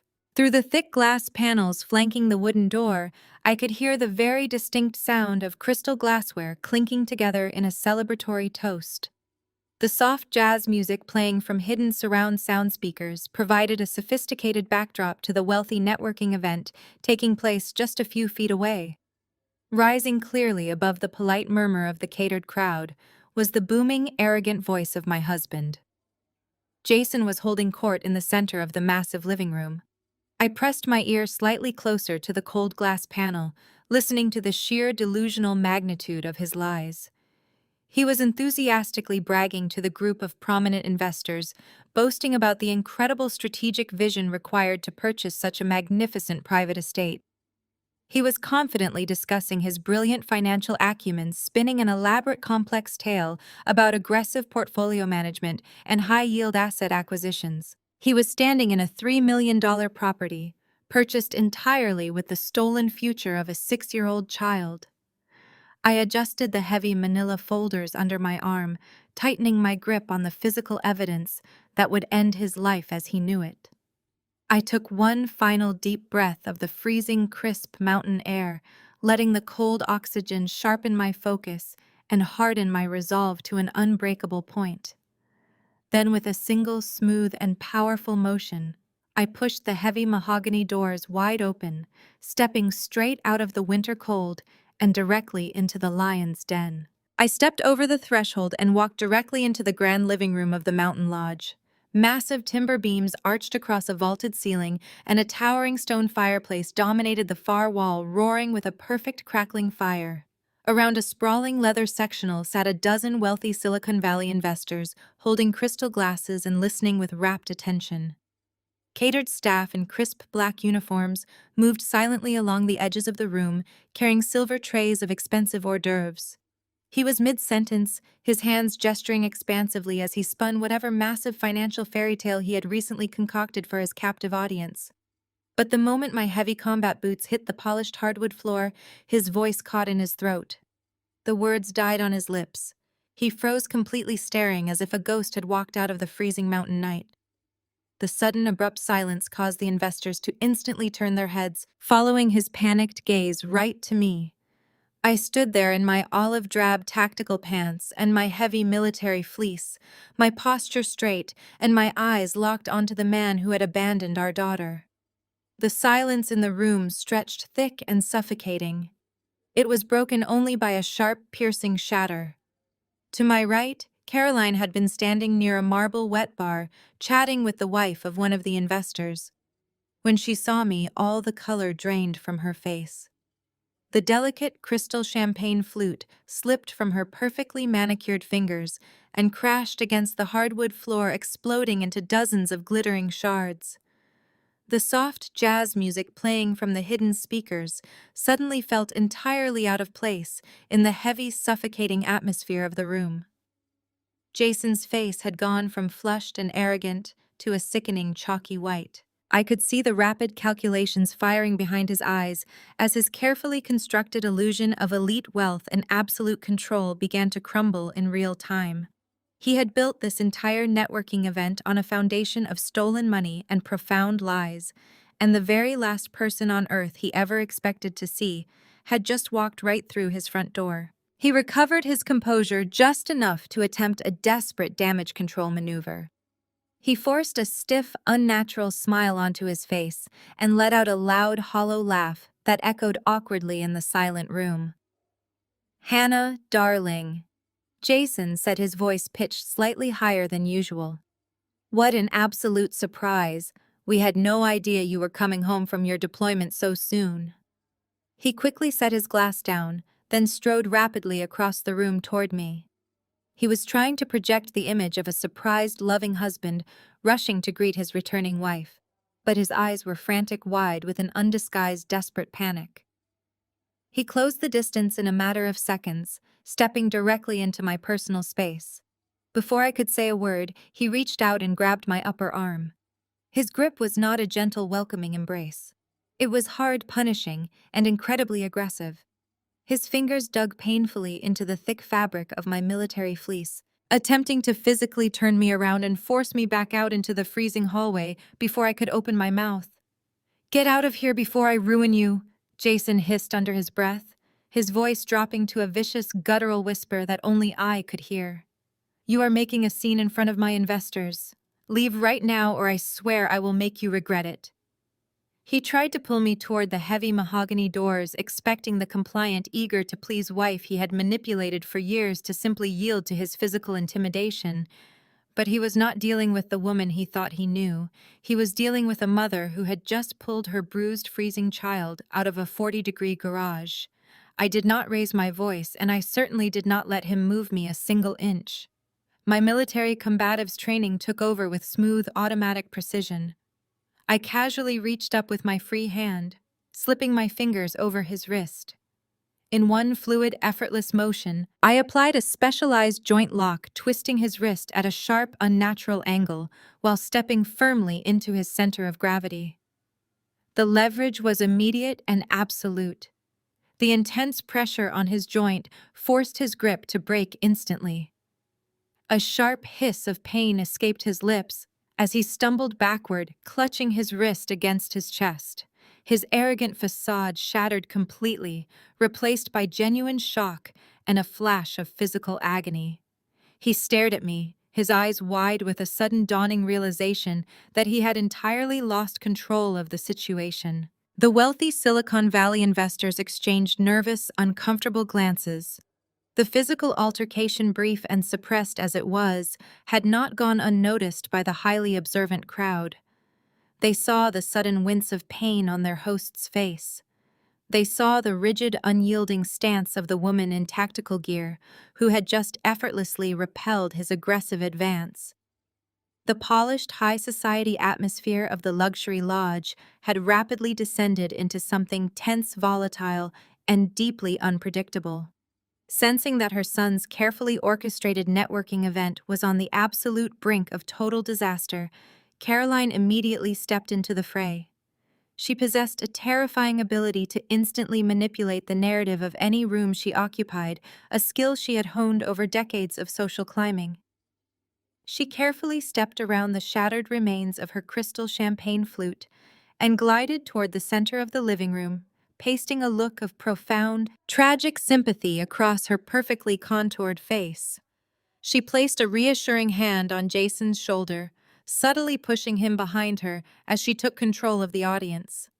She looked at the group of bewildered investors, letting out a long theatrical sigh that was meant to convey the heavy burden of a dark family secret.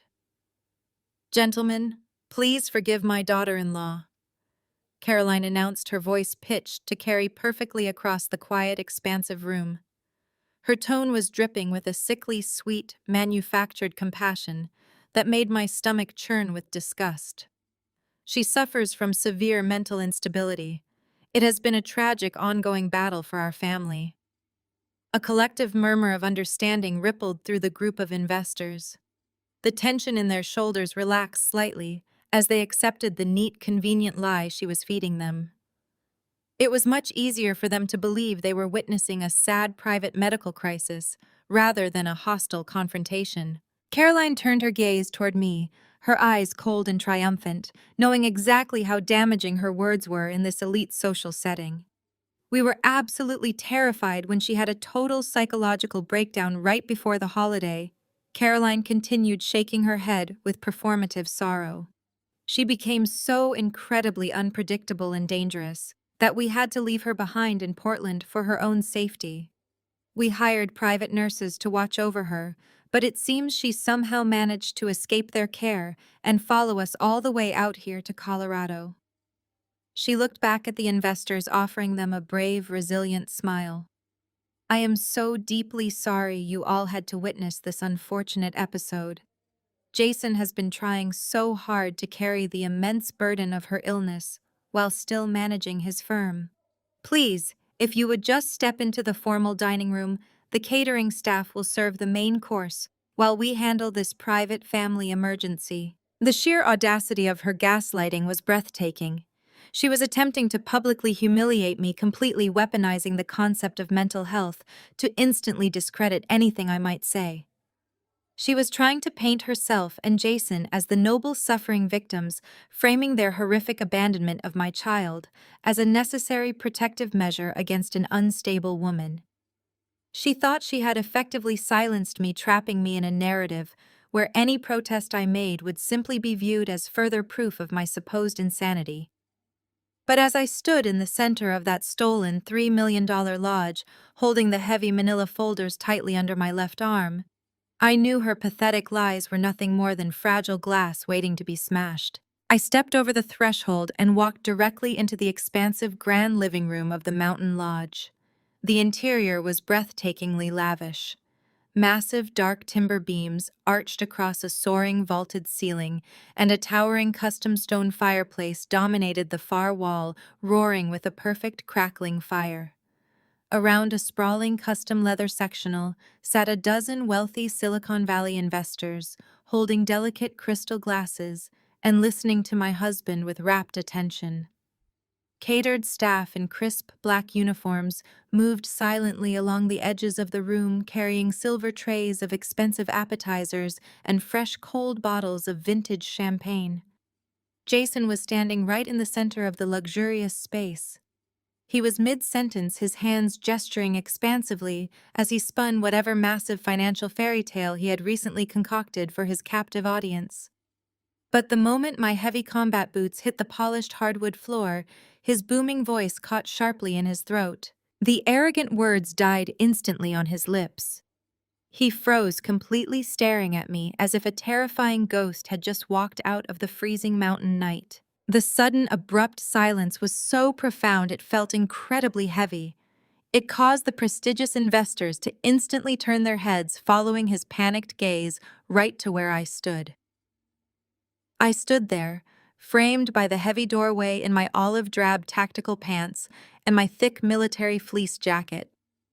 My posture was perfectly straight, and my eyes were locked firmly onto the man who had deliberately abandoned our young daughter to freeze. The tense silence in the room stretched thick and absolutely suffocating. It was broken only by a sharp, piercing shatter. To my right, Caroline had been standing near a vast marble wet bar, chatting animatedly with the stylish wife of one of the older investors. When she turned and saw me standing there, all the vibrant color immediately drained from her face. The delicate crystal champagne flute she was holding slipped right through her perfectly manicured fingers. It crashed against the pristine hardwood floor, exploding into dozens of glittering shards that scattered wildly across the large room. The soft jazz music playing from the hidden surround sound speakers suddenly felt entirely out of place in the heavy, suffocating atmosphere that had consumed the room. Jason's face had gone from flushed and incredibly arrogant to a sickening, chalky white. I could see the rapid, desperate calculations firing behind his wide eyes as his carefully constructed illusion of elite wealth and absolute control began to crumble in real time. He had built this entire high-stakes networking event on a very fragile foundation of stolen money and profound lies, and the very last person on earth he ever expected to see had just walked right through his front door. He recovered his composure just enough to attempt a desperate, immediate damage control maneuver. He forced a stiff, unnatural smile onto his handsome face and let out a loud, hollow laugh that echoed awkwardly in the completely silent room. "Hannah, darling," Jason said, his voice pitched slightly higher and much tighter than usual. "What an absolute unexpected surprise. We had absolutely no idea you were coming home from your deployment so soon." He quickly set his glass of amber liquor down on a nearby side table, then strode rapidly across the expansive room toward me. He was trying his absolute best to project the convincing image of a surprised, loving husband rushing to joyfully greet his returning military wife. But his eyes told an entirely different story. They were frantic wide, with an undisguised desperate panic that he could not mask or contain. He closed the physical distance between us in a matter of short seconds, stepping directly into my personal space with zero hesitation. Before I could say a single word, he reached out and grabbed my upper arm. His grip was not a gentle, welcoming embrace. It was hard, punishing, and incredibly aggressive. His fingers dug painfully into the thick fabric of my military fleece, attempting to physically turn me around and force me back out into the freezing hallway before I could open my mouth to completely expose him. "Get out of here before I ruin you," Jason hissed under his breath, his voice dropping to a vicious guttural whisper that only I could hear over the background music. "You are making a huge scene in front of my important investors. Leave right now, or I swear I will make you deeply regret it." He tried to pull me roughly toward the heavy mahogany doors, expecting the compliant, eager-to-please wife he had expertly manipulated for years to simply yield to his sudden physical intimidation. He thought I would shrink away in shame to avoid a highly public confrontation. But he was not dealing with the weak woman he thought he knew. He was dealing with a furious mother who had just pulled her bruised, freezing child out of a 40-degree garage. I did not raise my voice, and I certainly did not let him move me a single inch. My military combatives training took over with smooth, highly automatic precision. I casually reached up with my free right hand, slipping my fingers securely over his twisting wrist. In one fluid, effortless motion, I applied a specialized tactical joint lock, twisting his wrist at a sharp, unnatural angle while stepping firmly into his center of gravity. The leverage was immediate and undeniably absolute. The intense, blinding pressure on his fragile joint forced his aggressive, punishing grip to break instantly. A sharp, ragged hiss of genuine pain escaped his lips as he stumbled backward clumsily, clutching his injured wrist tightly against his heaving chest. His arrogant, confident facade shattered completely, replaced by genuine shock and a bright, sudden flash of intense physical agony. He stared at me, his eyes wide with a sudden, terrifying, dawning realization that he had entirely lost control of the physical situation. He was breathing heavily, his chest heaving, as he desperately tried to process how effortlessly I had just repelled his hostile advance. The wealthy Silicon Valley investors exchanged nervous, incredibly uncomfortable glances with one another. The brief physical altercation, suppressed as it was, had not gone unnoticed by the highly observant, intelligent crowd. They clearly saw the sudden sharp wince of pain on their host's face. They saw the rigid, unyielding stance of the angry woman in tactical gear, who had just effortlessly neutralized his aggressive physical advance. The polished high society atmosphere of the luxury lodge had rapidly descended into something tense, volatile, and deeply unpredictable. The professionally catered staff paused in their tracks, entirely unsure of how to proceed as the dangerous tension in the room escalated to a boiling point. Sensing that her son's carefully orchestrated networking event was on the absolute brink of total disaster, Caroline immediately stepped into the fray. She possessed a terrifying, uncanny ability to instantly manipulate the narrative of any room she occupied, a toxic skill she had honed over decades of relentless social climbing. She carefully stepped around the shattered remains of her crystal champagne flute and glided gracefully toward the very center of the expansive living room. She deliberately pasted a look of profound, tragic sympathy across her perfectly contoured face. She placed a reassuring, motherly hand on Jason's broad shoulder, subtly pushing him behind her as she took complete control of the captive audience. She looked at the group of bewildered, wealthy investors, letting out a long, theatrical sigh that was explicitly meant to convey the heavy, heartbreaking burden of a dark family secret. "Gentlemen, please forgive my daughter-in-law," Caroline announced, her voice pitched to carry perfectly across the quiet room. Her tone was dripping with a sickly sweet manufactured compassion that made my stomach churn with absolute intense disgust. She suffers from severe mental instability. It has been a tragic ongoing battle for our family. We were absolutely terrified when she suffered a complete psychological breakdown right before the holiday. Caroline continued shaking her head with performative sorrow. She became so dangerously unpredictable that we had to leave her behind for safety. Please forgive this incredibly unfortunate and deeply embarrassing public interruption here tonight, my good friends. The collective murmur of the wealthy investors shifted instantly from polite confusion to profound horror. They were seasoned financial veterans who knew exactly what raw fraud looked like. The lead investor, an older man with discerning eyes, flipped through the pages of the manila folder I handed him. He traced his finger along the highlighted bank routing numbers, comparing them to the limited liability company registration documents. He stepped back from Jason as if my husband had suddenly caught fire. The physical distance the investors put between themselves and their host was devastating. Jason saw his entire carefully fabricated empire evaporating. The color that drained from his face suddenly rushed back in a dark, angry, mottled flush. He lunged forward, pointing a shaking finger directly at my chest. "She is lying," Jason screamed, his voice cracking with a frantic, desperate edge that completely destroyed his suave, wealthy persona. "Do not listen to a single word she says. She is an unstable woman, trying to ruin my professional reputation because I took a holiday without her. These documents are entirely fabricated. She probably printed them out in her basement. She does not understand high-level finance or corporate structuring." I did not flinch. I did not raise my voice.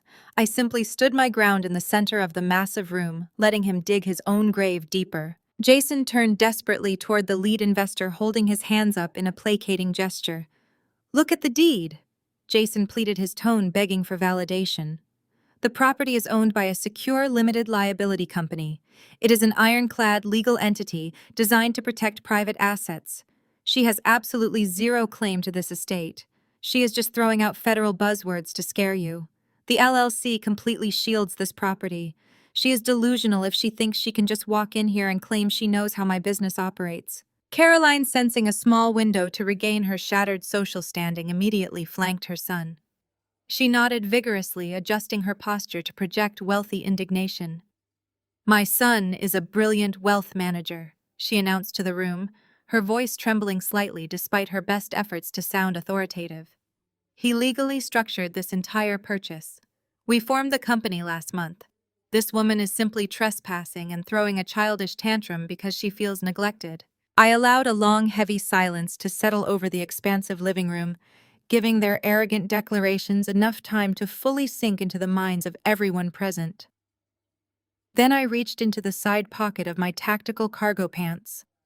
I slowly pulled out the heavy stock, crumpled white envelope that my brave 6-year-old daughter had handed to me in the freezing cold garage just hours earlier.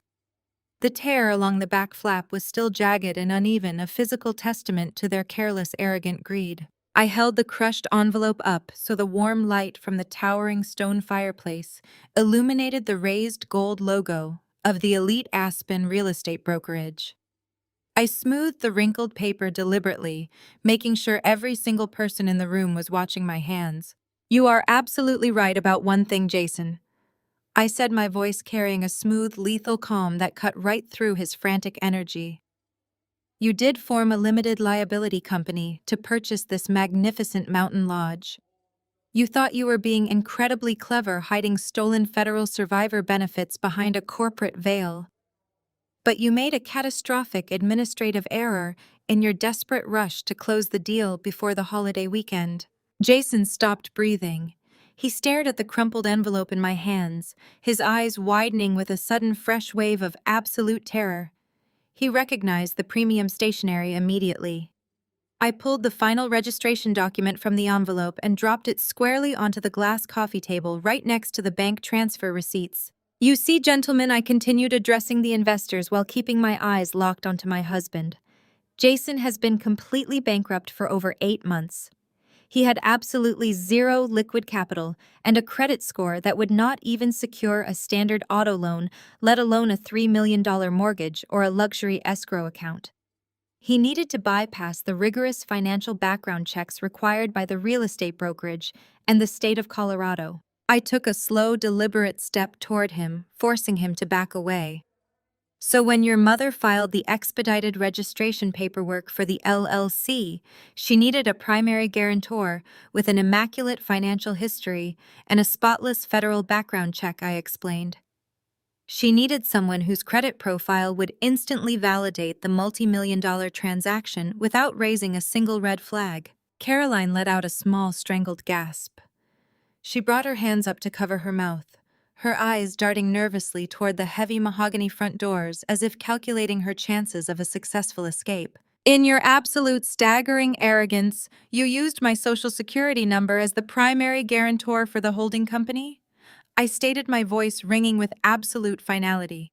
You forged my digital signature, assuming my overseas military deployment would keep me blind to the credit inquiry until well after the new year. But because you registered the LLC using my personal federal identification and my immaculate financial standing, the corporate veil does not protect you at all. I tapped the document on the glass table with my index finger. Legally speaking, Jason, I am the sole majority owner of the limited liability company. Which means, legally speaking, I own this entire $3 million mountain lodge. I own the custom leather sectional you are sitting on. I own the towering stone fireplace. I own the very hardwood floor you are currently standing on. You are not hosting a high society networking event in your luxury estate. You are trespassing in my house with stolen money. The lead investor leaned over the glass table, adjusting his reading glasses as he inspected the final registration document. He looked up from the paper, his expression one of profound, utter disgust. She is completely right, the older man said, his voice echoing loudly in the quiet room. The primary guarantor listed on the state registration is Hannah. This man is a total fraud. The remaining investors began to murmur angrily, setting their crystal champagne flutes down on various side tables and reaching for their expensive winter coats. The illusion was entirely shattered. The wealthy men who Jason had desperately tried to impress were now looking at him like he was a dangerous, contagious disease. They realized they had almost handed their millions over to a desperate, reckless criminal who stole from a deceased veteran to fund his pathetic, fragile ego. Jason was completely cornered. His entire fabricated reality had been systematically dismantled and destroyed in front of the exact people he needed to validate his existence. Humiliated, stripped of his stolen power, and facing absolute social ruin, his panic morphed into a wild, irrational fury. He spun around wildly, searching the room for anyone who would listen to him. His eyes landed on the catering manager, a man in a crisp suit who was standing near the kitchen entrance, looking completely horrified by the unfolding family drama. "Call the police!" Jason screamed, his voice cracking with hysterical rage. He pointed a shaking, trembling finger directly at my face. "Call the local authorities right this second. She is a dangerous trespasser. She is threatening me in my own home. Have her removed immediately. I want her arrested and thrown in a cell tonight." The catering manager simply stood there, entirely frozen, unsure of whether to obey the man who had hired him or the woman who had just legally proven she owned the building. I did not react to his screaming. I did not move to defend myself against his empty, pathetic threats. I simply walked over to a small, elegant side table near the roaring fireplace. A silver tray rested on the polished wood, holding a pitcher of ice water and several empty crystal glasses. I poured myself a small amount of the cold, clear water, my movements slow, deliberate, and perfectly calm. The sheer beauty of the lodge felt entirely disconnected from the ugly, desperate reality of the man standing before me. He had sacrificed everything sacred in his life just for this pathetic trade.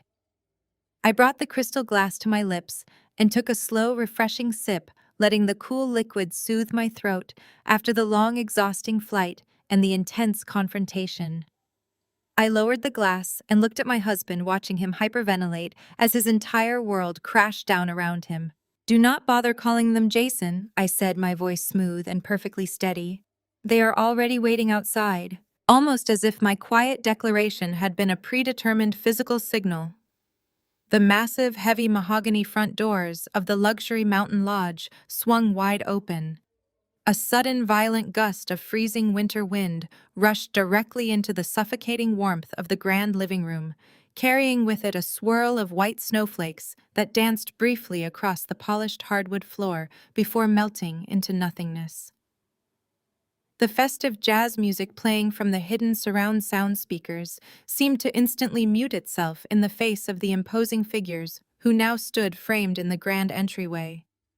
It was not the local municipal police department responding to a petty trespassing dispute, as my frantic husband had so arrogantly demanded just moments prior. It was a highly coordinated federal intervention. 3 men stepped deliberately over the stone threshold, their heavy boots thudding with absolute synchronized authority. The 2 men flanking the center figure wore dark, severe tactical windbreakers with stark yellow lettering printed across their chests, identifying them unequivocally as federal agents operating under the jurisdiction of the United States government. But it was the man walking between them who brought a genuine, unshakable wave of relief to my racing heart. David, my military judge, Advocate General Attorney, strode into the room wearing a sharply tailored dark charcoal suit that looked like armor. He carried a thick leather briefcase and an expression of absolute uncompromising lethal professional fury. The entire room, previously buzzing with the high-stakes tension of my confrontation, descended into a profound, paralyzed silence. The wealthy Silicon Valley investors, who had been nervously edging toward the coat check, suddenly stopped completely frozen in their tracks as they processed the undeniable reality of federal law enforcement invading the exclusive high society networking event.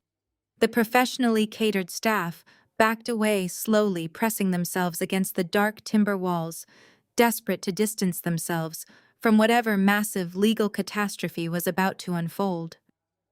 Jason stood absolutely rigid in the center of the room, his jaw hanging slack, his eyes darting wildly between my calm face and the federal agents who were now fanning out across his supposedly secure private sanctuary. The color that had rushed to his cheeks during his screaming tantrum completely vanished once again, leaving his skin a sickly, translucent gray. He was a man who had spent his entire life manipulating local environments and gaslighting vulnerable individuals, but he possessed absolutely zero defense against the crushing weight of the federal justice system. David walked directly toward me, bypassing the stunned crowd of investors and the trembling catering manager without a single glance in their direction. His sharp, dark eyes scanned my face and my posture, conducting a rapid, silent assessment of my physical safety before he turned his formidable attention toward the man who had stolen my daughter's future.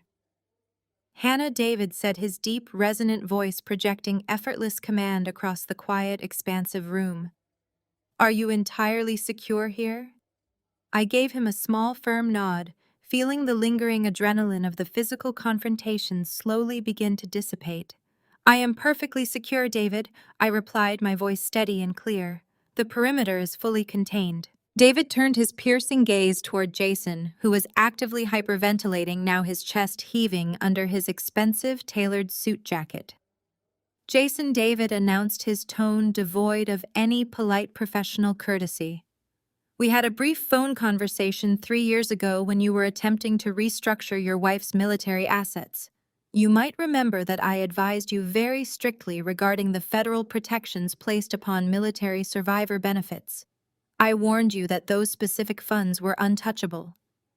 Jason swallowed hard, a loud clicking sound in the silent room, but he remained entirely incapable of forming a coherent verbal response. The lead federal agent, a tall, broad-shouldered man with closely cropped gray hair, stepped forward, producing a thick stack of official court documents from the inside pocket of his tactical windbreaker.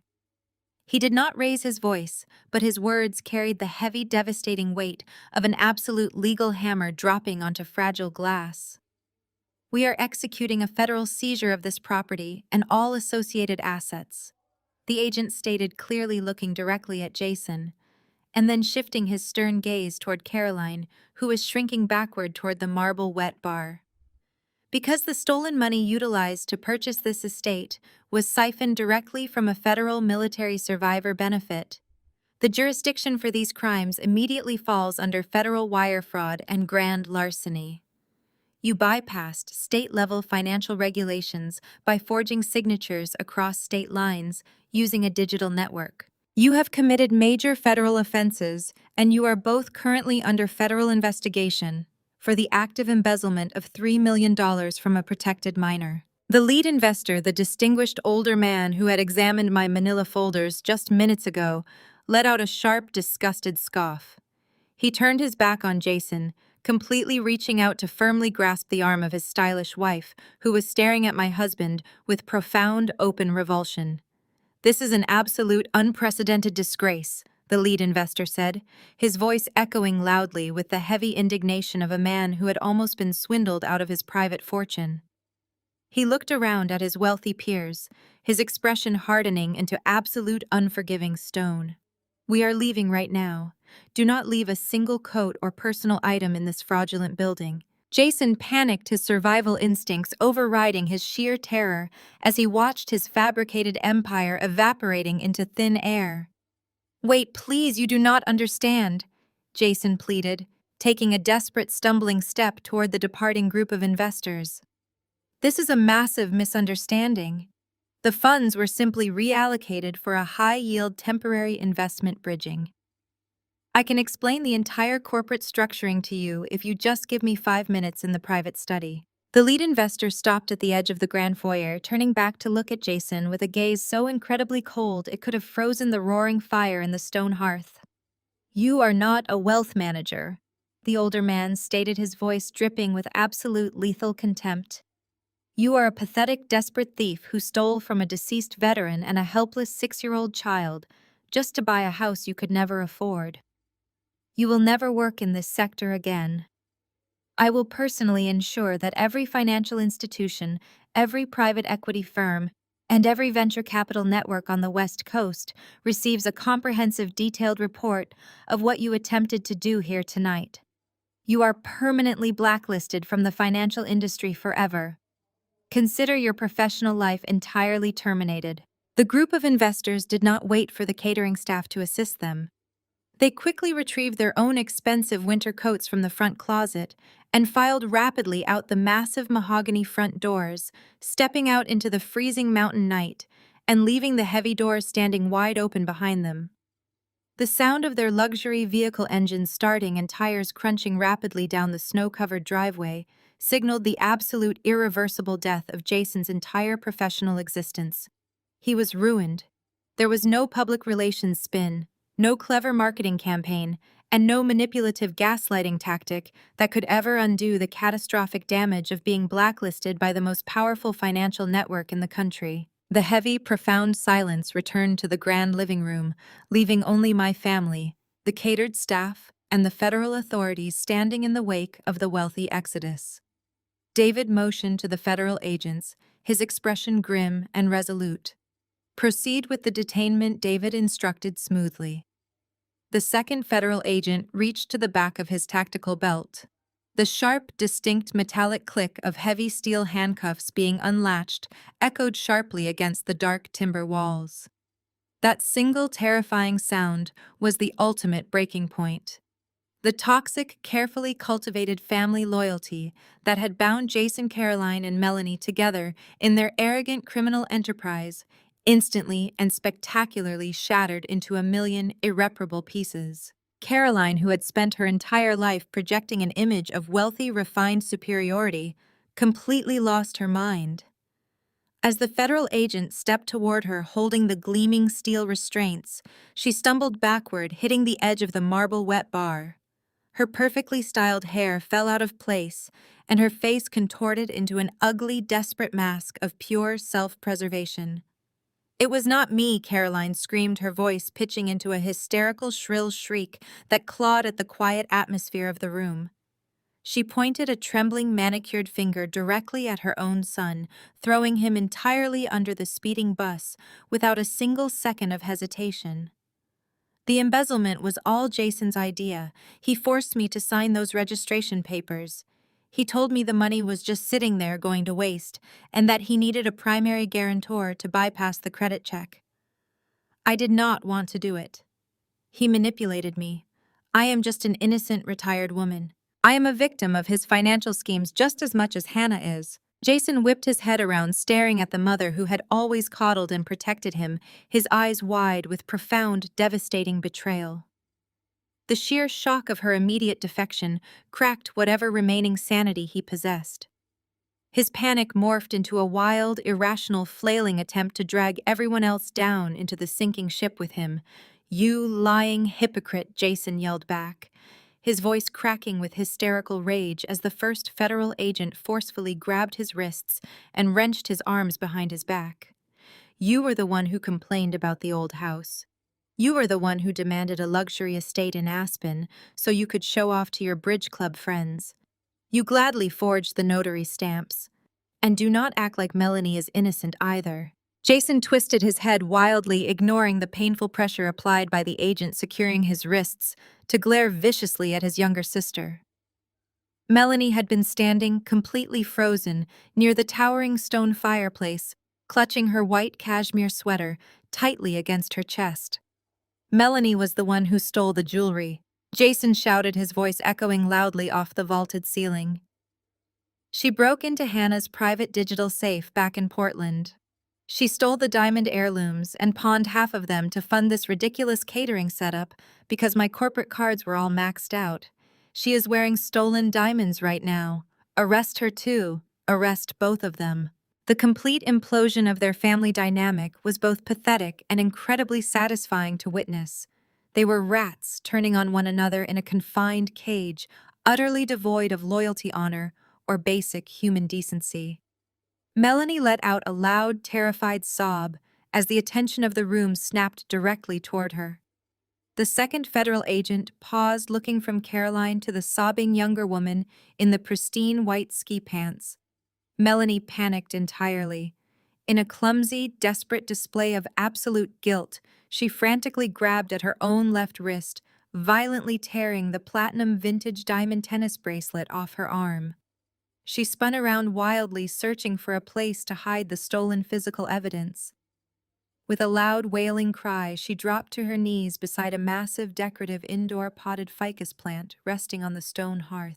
She plunged her perfectly manicured hands directly into the dark, damp potting soil, desperately attempting to bury the glittering diamond bracelet deep within the dirt right in front of the federal authorities. "Stop right there!" the second federal agent commanded, his voice booming with authority as he quickly crossed the room. He grabbed Melanie by the shoulders, hauling her forcefully away from the potted plant. She burst into loud, messy, hysterical tears, leaving dark brown streaks of wet potting soil across her expensive white cashmere sweater as she sobbed. "I am sorry," Melanie wailed, burying her dirty face in her hands. "I just wanted to look wealthy for the investors. Jason told me it was fine. He said Hannah would never notice it was missing." The federal agents moved with swift, practiced efficiency. They secured the heavy steel handcuffs around Jason's wrists, pulling them tight. They moved to Caroline, ignoring her continued hysterical protests about her fabricated innocence, and secured her wrists as well. The physical reality of being detained, of being stripped of their arrogant freedom, and subjected to the harsh, unyielding grip of federal law enforcement completely broke whatever remained of their pride. The profound humiliation of being paraded in handcuffs through a luxury lodge they had stolen was absolute and devastating. The agents grabbed Jason by the upper arms, hauling him roughly toward the open mahogany front doors. The biting winter wind was still swirling through the entryway, waiting to embrace them in its freezing grip. As they dragged him toward the threshold, Jason's legs suddenly gave out. His arrogance, his smooth-talking confidence, his cruel entitlement, it all vanished completely, evaporated by the terrifying reality of federal prison. He dropped heavily to his knees on the polished hardwood floor, pulling against the agent's grip. He looked back over his shoulder, his face streaked with sudden, desperate tears. He looked directly at me. "Hannah, please." Jason begged, his voice a pathetic, broken whimper that echoed horribly in the vast space. "Please, you have to stop them. You have to tell them this is a massive misunderstanding. I love you. I love Lily. We are a family. We can fix this. I will pay every single cent back. I swear to you. I will work for the rest of my life to make this right. Just do not let them take me away. Please, Hannah, I am begging you. I am your husband. I stood in the center of the grand living room, feeling the solid weight of the hardwood floor beneath my combat boots. I looked down at the man kneeling in front of me, a man who had manipulated, lied, and stolen from the people he was supposed to protect. I felt absolutely nothing for him. There was no lingering affection, no tragic heartbreak, and no residual empathy. The only thing occupying my heart in that exact moment was the fierce, warm, and protective love I held for the brave 6-year-old girl currently sleeping safely by a fireplace thousands of miles away. I took a slow, deliberate step toward him, looking down into his pathetic, tear-streaked face, with eyes that were completely dead and void of any mercy. I kept my voice perfectly level, letting the absolute finality of my words strike him like a physical blow. You left a 6-year-old girl in a freezing garage with bruises on her arms, I said, the cold truth ringing clearly through the silent room.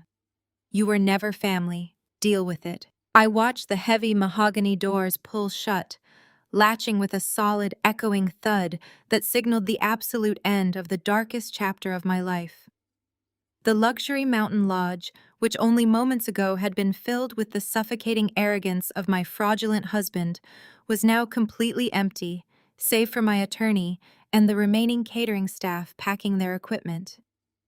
I took a deep cleansing breath of the warm air, letting the sheer magnitude of the victory settle into my bones. The silence was not lonely or frightening. It was profoundly peaceful.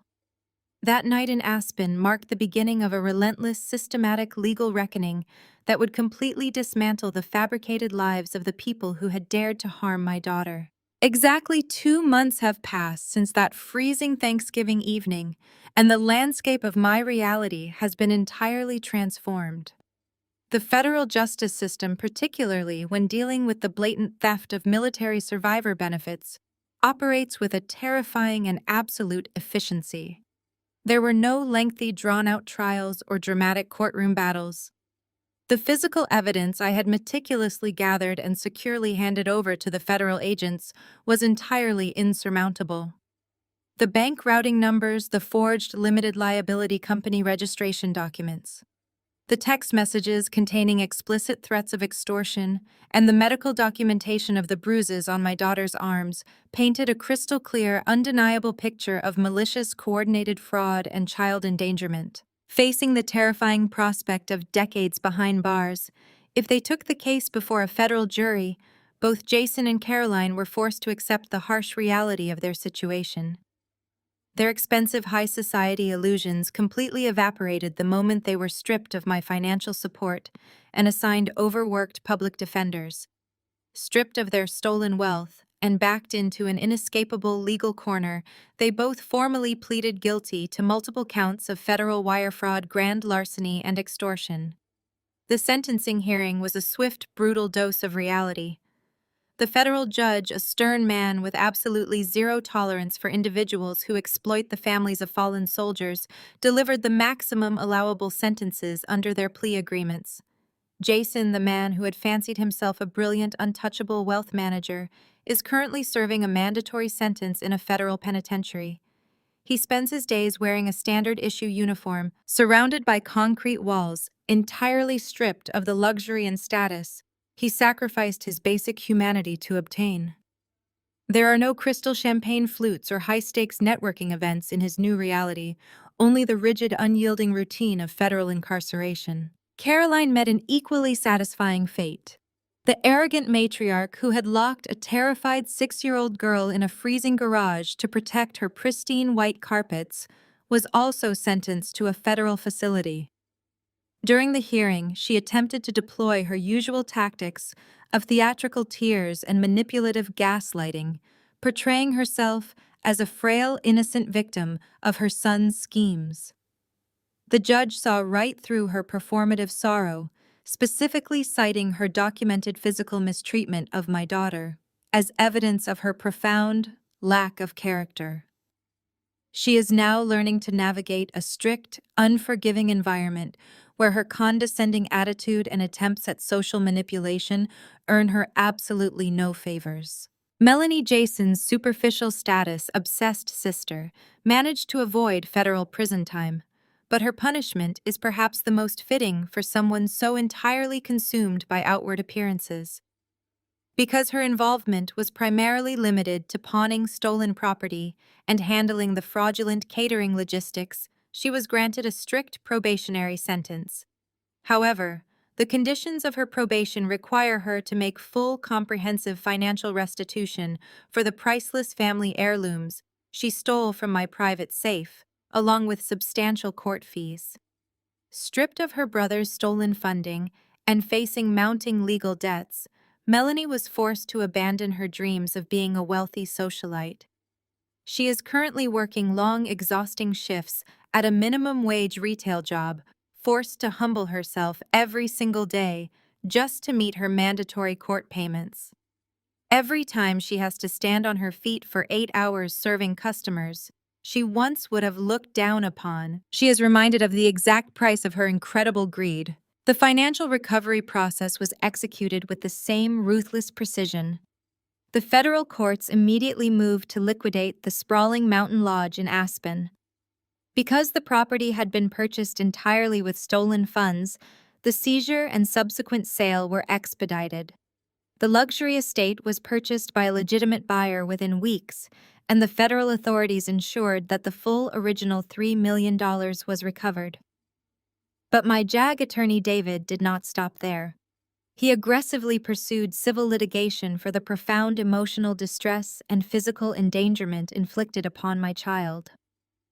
The courts awarded substantial punitive damages, liquidating whatever meager personal assets Jason and his family actually possessed to satisfy the judgment.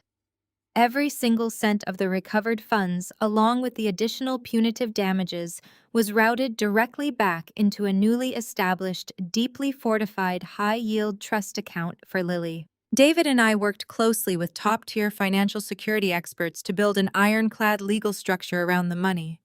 The new trust requires multi-factor authentication, secondary military legal approval, and my direct in-person biometric verification for any future administrative changes. Lily's future is completely secured, completely insulated from any potential predators, and poised to grow exponentially by the time she reaches adulthood. With the legal and financial battles decisively won, I turned my attention to reclaiming my personal sanctuary. I returned to my beautiful suburban home in Portland and initiated a comprehensive, deeply cathartic purge of my physical environment. I hired a professional crew to completely strip the guest suite where Caroline had lived, tearing up those pristine white carpets she had valued more than my daughter's safety. We replaced them with warm, durable hardwood floors. I packed up every single item of clothing, every useless decorative knickknack, and every piece of furniture that belonged to Jason. I did not sell them or store them. I donated the entire collection to a local charity organization that supports individuals transitioning out of the prison system, finding a deep, poetic irony in the destination of his expensive tailored suits. I changed the locks, upgraded the entire home security network with state-of-the-art military-grade encryption, and completely redecorated the main living spaces. I filled the house with bright, vibrant colors, comfortable furniture meant to be lived in, and dozens of framed photographs of Lily David and our military-found family. I scrubbed the entire property clean of the toxic, suffocating energy Jason and his family had brought into my life, transforming the house back into a warm, inviting home where my daughter could finally breathe freely. The process of purging the house was not merely a physical task, it was a deeply necessary psychological cleansing. Every time I tossed one of Jason's expensive silk ties into a donation bin, I felt a heavy, suffocating weight lifting from my shoulders.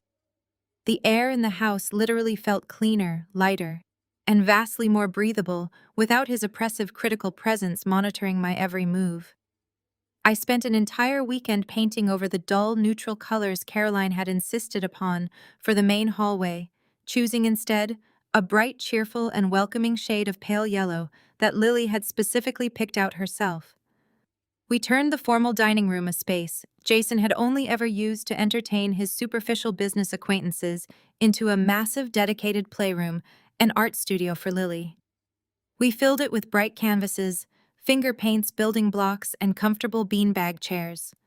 There were no fragile, expensive items allowed in that room, nothing that a child could accidentally break and face punishment for. It was a space designed entirely for joy, creativity, and absolute freedom.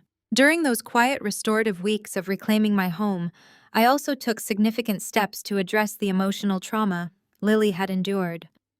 We began attending specialized play therapy sessions with a wonderful child psychologist who had extensive experience working with military families. The therapist helped Lily process the confusing, frightening events of that Thanksgiving week, providing her with the tools she needed to heal. The warm, gentle breeze of an early summer afternoon sweeps across my sprawling backyard, carrying with it the mouth-watering, smoky aroma of roasted barbecue and sweet hickory sauce.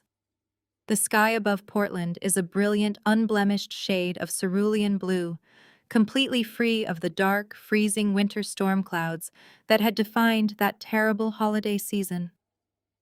Today is a celebration of resilience, a vibrant, joyful testament to the incredible life my daughter and I have built in the aftermath of profound betrayal. The freshly cut green grass of our expansive lawn is currently serving as the stage for a massive, chaotic, and wonderfully loud backyard barbecue. But instead of being populated by the toxic status-obsessed socialites and fraudulent investors that Jason used to desperately court my yard, is overflowing with genuine, high-quality human beings.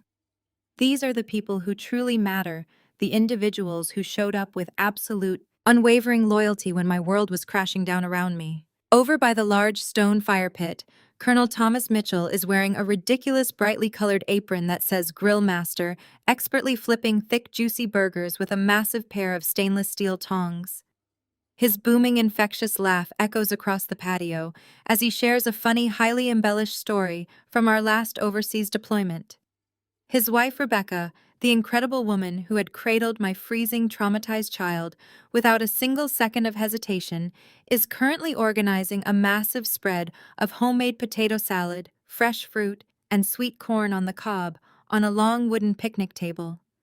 She catches my eye across the yard and flashes a warm, knowing smile that speaks volumes about the incredible journey we have all shared over the past few months. Sitting in a comfortable shaded lounge chair near the edge of the wooden deck is David, my brilliant, relentless military JAG attorney. He has traded his severe, intimidating charcoal courtroom suits for a casual, relaxed pair of khaki shorts and a comfortable linen button-down shirt. He is holding a cold, sweating bottle of craft beer, looking completely at ease as he chats amicably with a group of my fellow Air Force cyber operations officers. These men and women, my trusted brothers and sisters in arms, are scattered throughout the yard, sharing stories, playing lawn games, and filling the space with the kind of authentic, unconditional camaraderie that simply cannot be bought or faked. The atmosphere is beautifully loud, wonderfully messy, and completely overflowing with a deep, abiding sense of genuine love and mutual respect. There is absolutely no posturing here, no desperate attempts to project a false image of elite wealth, and no cruel, judgmental whispers hiding behind fake smiles. Every single person in this backyard is here because they genuinely care about us, because they value loyalty, honor, and the profound, unbreakable bonds of our shared military community. They are the people who rushed to the front lines to protect my child when her own supposed family decided to abandon her in the freezing cold. Suddenly, a streak of bright, vibrant red catches my attention as it darts rapidly across the lush green lawn. It is Lily. She is running at top speed, her small legs pumping furiously as she navigates an elaborate imaginary obstacle course she has constructed out of plastic cones and colorful hula hoops. Tied securely around her neck is a shiny, bright red superhero cape that flutters wildly in the summer breeze behind her. She is laughing freely, a loud, pure, and incredibly joyous sound that bubbles up from the very bottom of her chest and fills the warm afternoon air. Following close on her heels, barking happily and wagging his tail with frantic, clumsy enthusiasm, is Buster the Mitchell's lovable, oversized golden retriever. The two of them are an absolute blur of joyful, untethered energy, completely safe, completely cherished, and utterly free from the dark, terrifying shadows of the past. I stand quietly on the edge of the spacious wooden patio, leaning comfortably against the sturdy railing. I am holding a large, warm ceramic mug filled with my favorite dark roast coffee, letting the soothing heat seep into my palms. I take a slow, deep breath, allowing the beautiful, chaotic symphony of my friends' laughter, the sizzle of the barbecue grill, and the joyous shouts of my daughter to wash over me. I watch Lily suddenly stop running, throwing her arms wide open to catch a brightly colored plastic ball that one of the officers has gently tossed in her direction. She catches it clumsily against her chest, her face lighting up with a massive, triumphant smile, completely unbothered by the fact that she has a small smudge of barbecue sauce on her chin and grass stains on the knees of her denim shorts.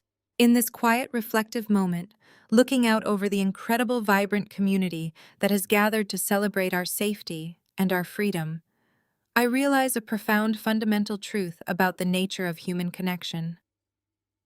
True family is not determined by the legal signatures on a marriage certificate, nor is it defined by the rigid, enforced obligations of biological relation.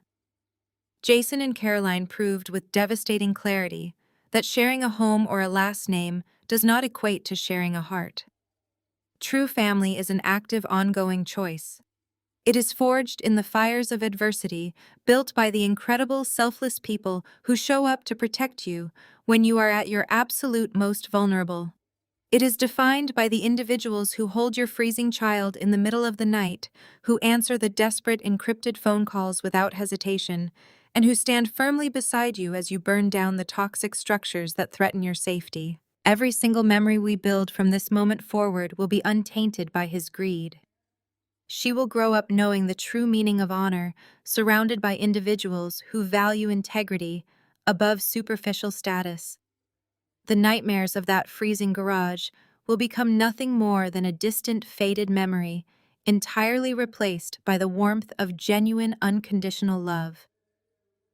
I take one final lingering look at the beautiful, chaotic celebration unfolding in my backyard, feeling a profound surge of gratitude. This is exactly what winning looks like. It is not just about dismantling the people who tried to break you. It is about having the courage to build something infinitely better in the empty space they left behind. I raise my coffee mug in a silent personal toast to the extraordinary life we have secured, incredibly proud of the woman I have become and the magnificent child I fiercely protect. I bring the warm ceramic coffee mug to my lips and take a slow, satisfying sip of the dark, bitter liquid. The flavor is rich and grounding, a perfect complement to the absolute, unshakable peace that has finally settled into my soul. I am no longer a woman tethered to a manipulative, fraudulent husband. I am no longer funding the arrogant, cruel illusions of people who view my beautiful child as a disposable inconvenience. I am a highly trained, fully independent woman who faced the absolute worst kind of betrayal and emerged victorious. The federal justice system has permanently removed the hostile threats from our lives, and the ironclad legal trusts have guaranteed that my daughter will never have to worry about her financial security or her future opportunities. I watch as Lily runs over to Rebecca, enthusiastically showing off the plastic ball she just caught. Rebecca laughs, bending down to wipe the barbecue sauce from Lily's chin with a napkin, her touch incredibly gentle and full of profound maternal affection. The sight fills my heart to the absolute brim. The garage is warm, the house is ours, and the future stretches out before us, as bright and limitless as the summer sky.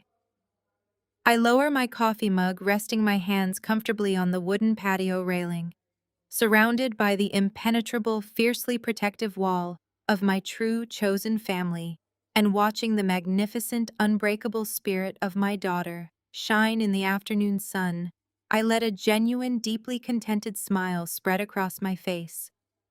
We are safe. We are free. And we have absolutely everything we will ever need. Looking back on that freezing Thanksgiving night, the most profound lesson I learned wasn't about tactical retaliation or uncovering financial fraud. It was a shattering realization about the true definition of family. Society often conditions us to believe that marriage certificates and legal ties obligate us to endure mistreatment, to constantly keep the peace, and to turn a blind eye to subtle cruelties. Jason and Caroline taught me the hardest way possible that sharing a roof does not equate to sharing a heart. True family is never an entitlement. It is an active daily choice. It is forged by the people who stand between you and the cold, who fiercely protect the vulnerable, and who show up without hesitation when your world is falling apart. The people who genuinely love you will never demand that you shrink your life or sacrifice your children to feed their fragile egos. I also learned the undeniable power of maintaining your independence and knowing your absolute worth. We must always be our own first line of defense. My military training gave me the strategic skills to dismantle a fraudulent empire, but it was a mother's fierce, unconditional love that gave me the courage to walk straight into the lion's den and burn it to the ground. Never underestimate what you are capable of when pushed to the edge, and never apologize for setting the rigid boundaries necessary to keep your peace intact. Have you ever had to draw a hard line and remove toxic people from your life to protect yourself or your loved ones? How did you find the strength to finally walk away? Please share your own experiences in the comments below. If this story of resilience and finding your true family resonated with you, hit the like button, subscribe to the channel, and share this video with anyone who needs a reminder that their peace is always worth fighting for. Remember, you are stronger than you think, and true family is the one you carefully choose.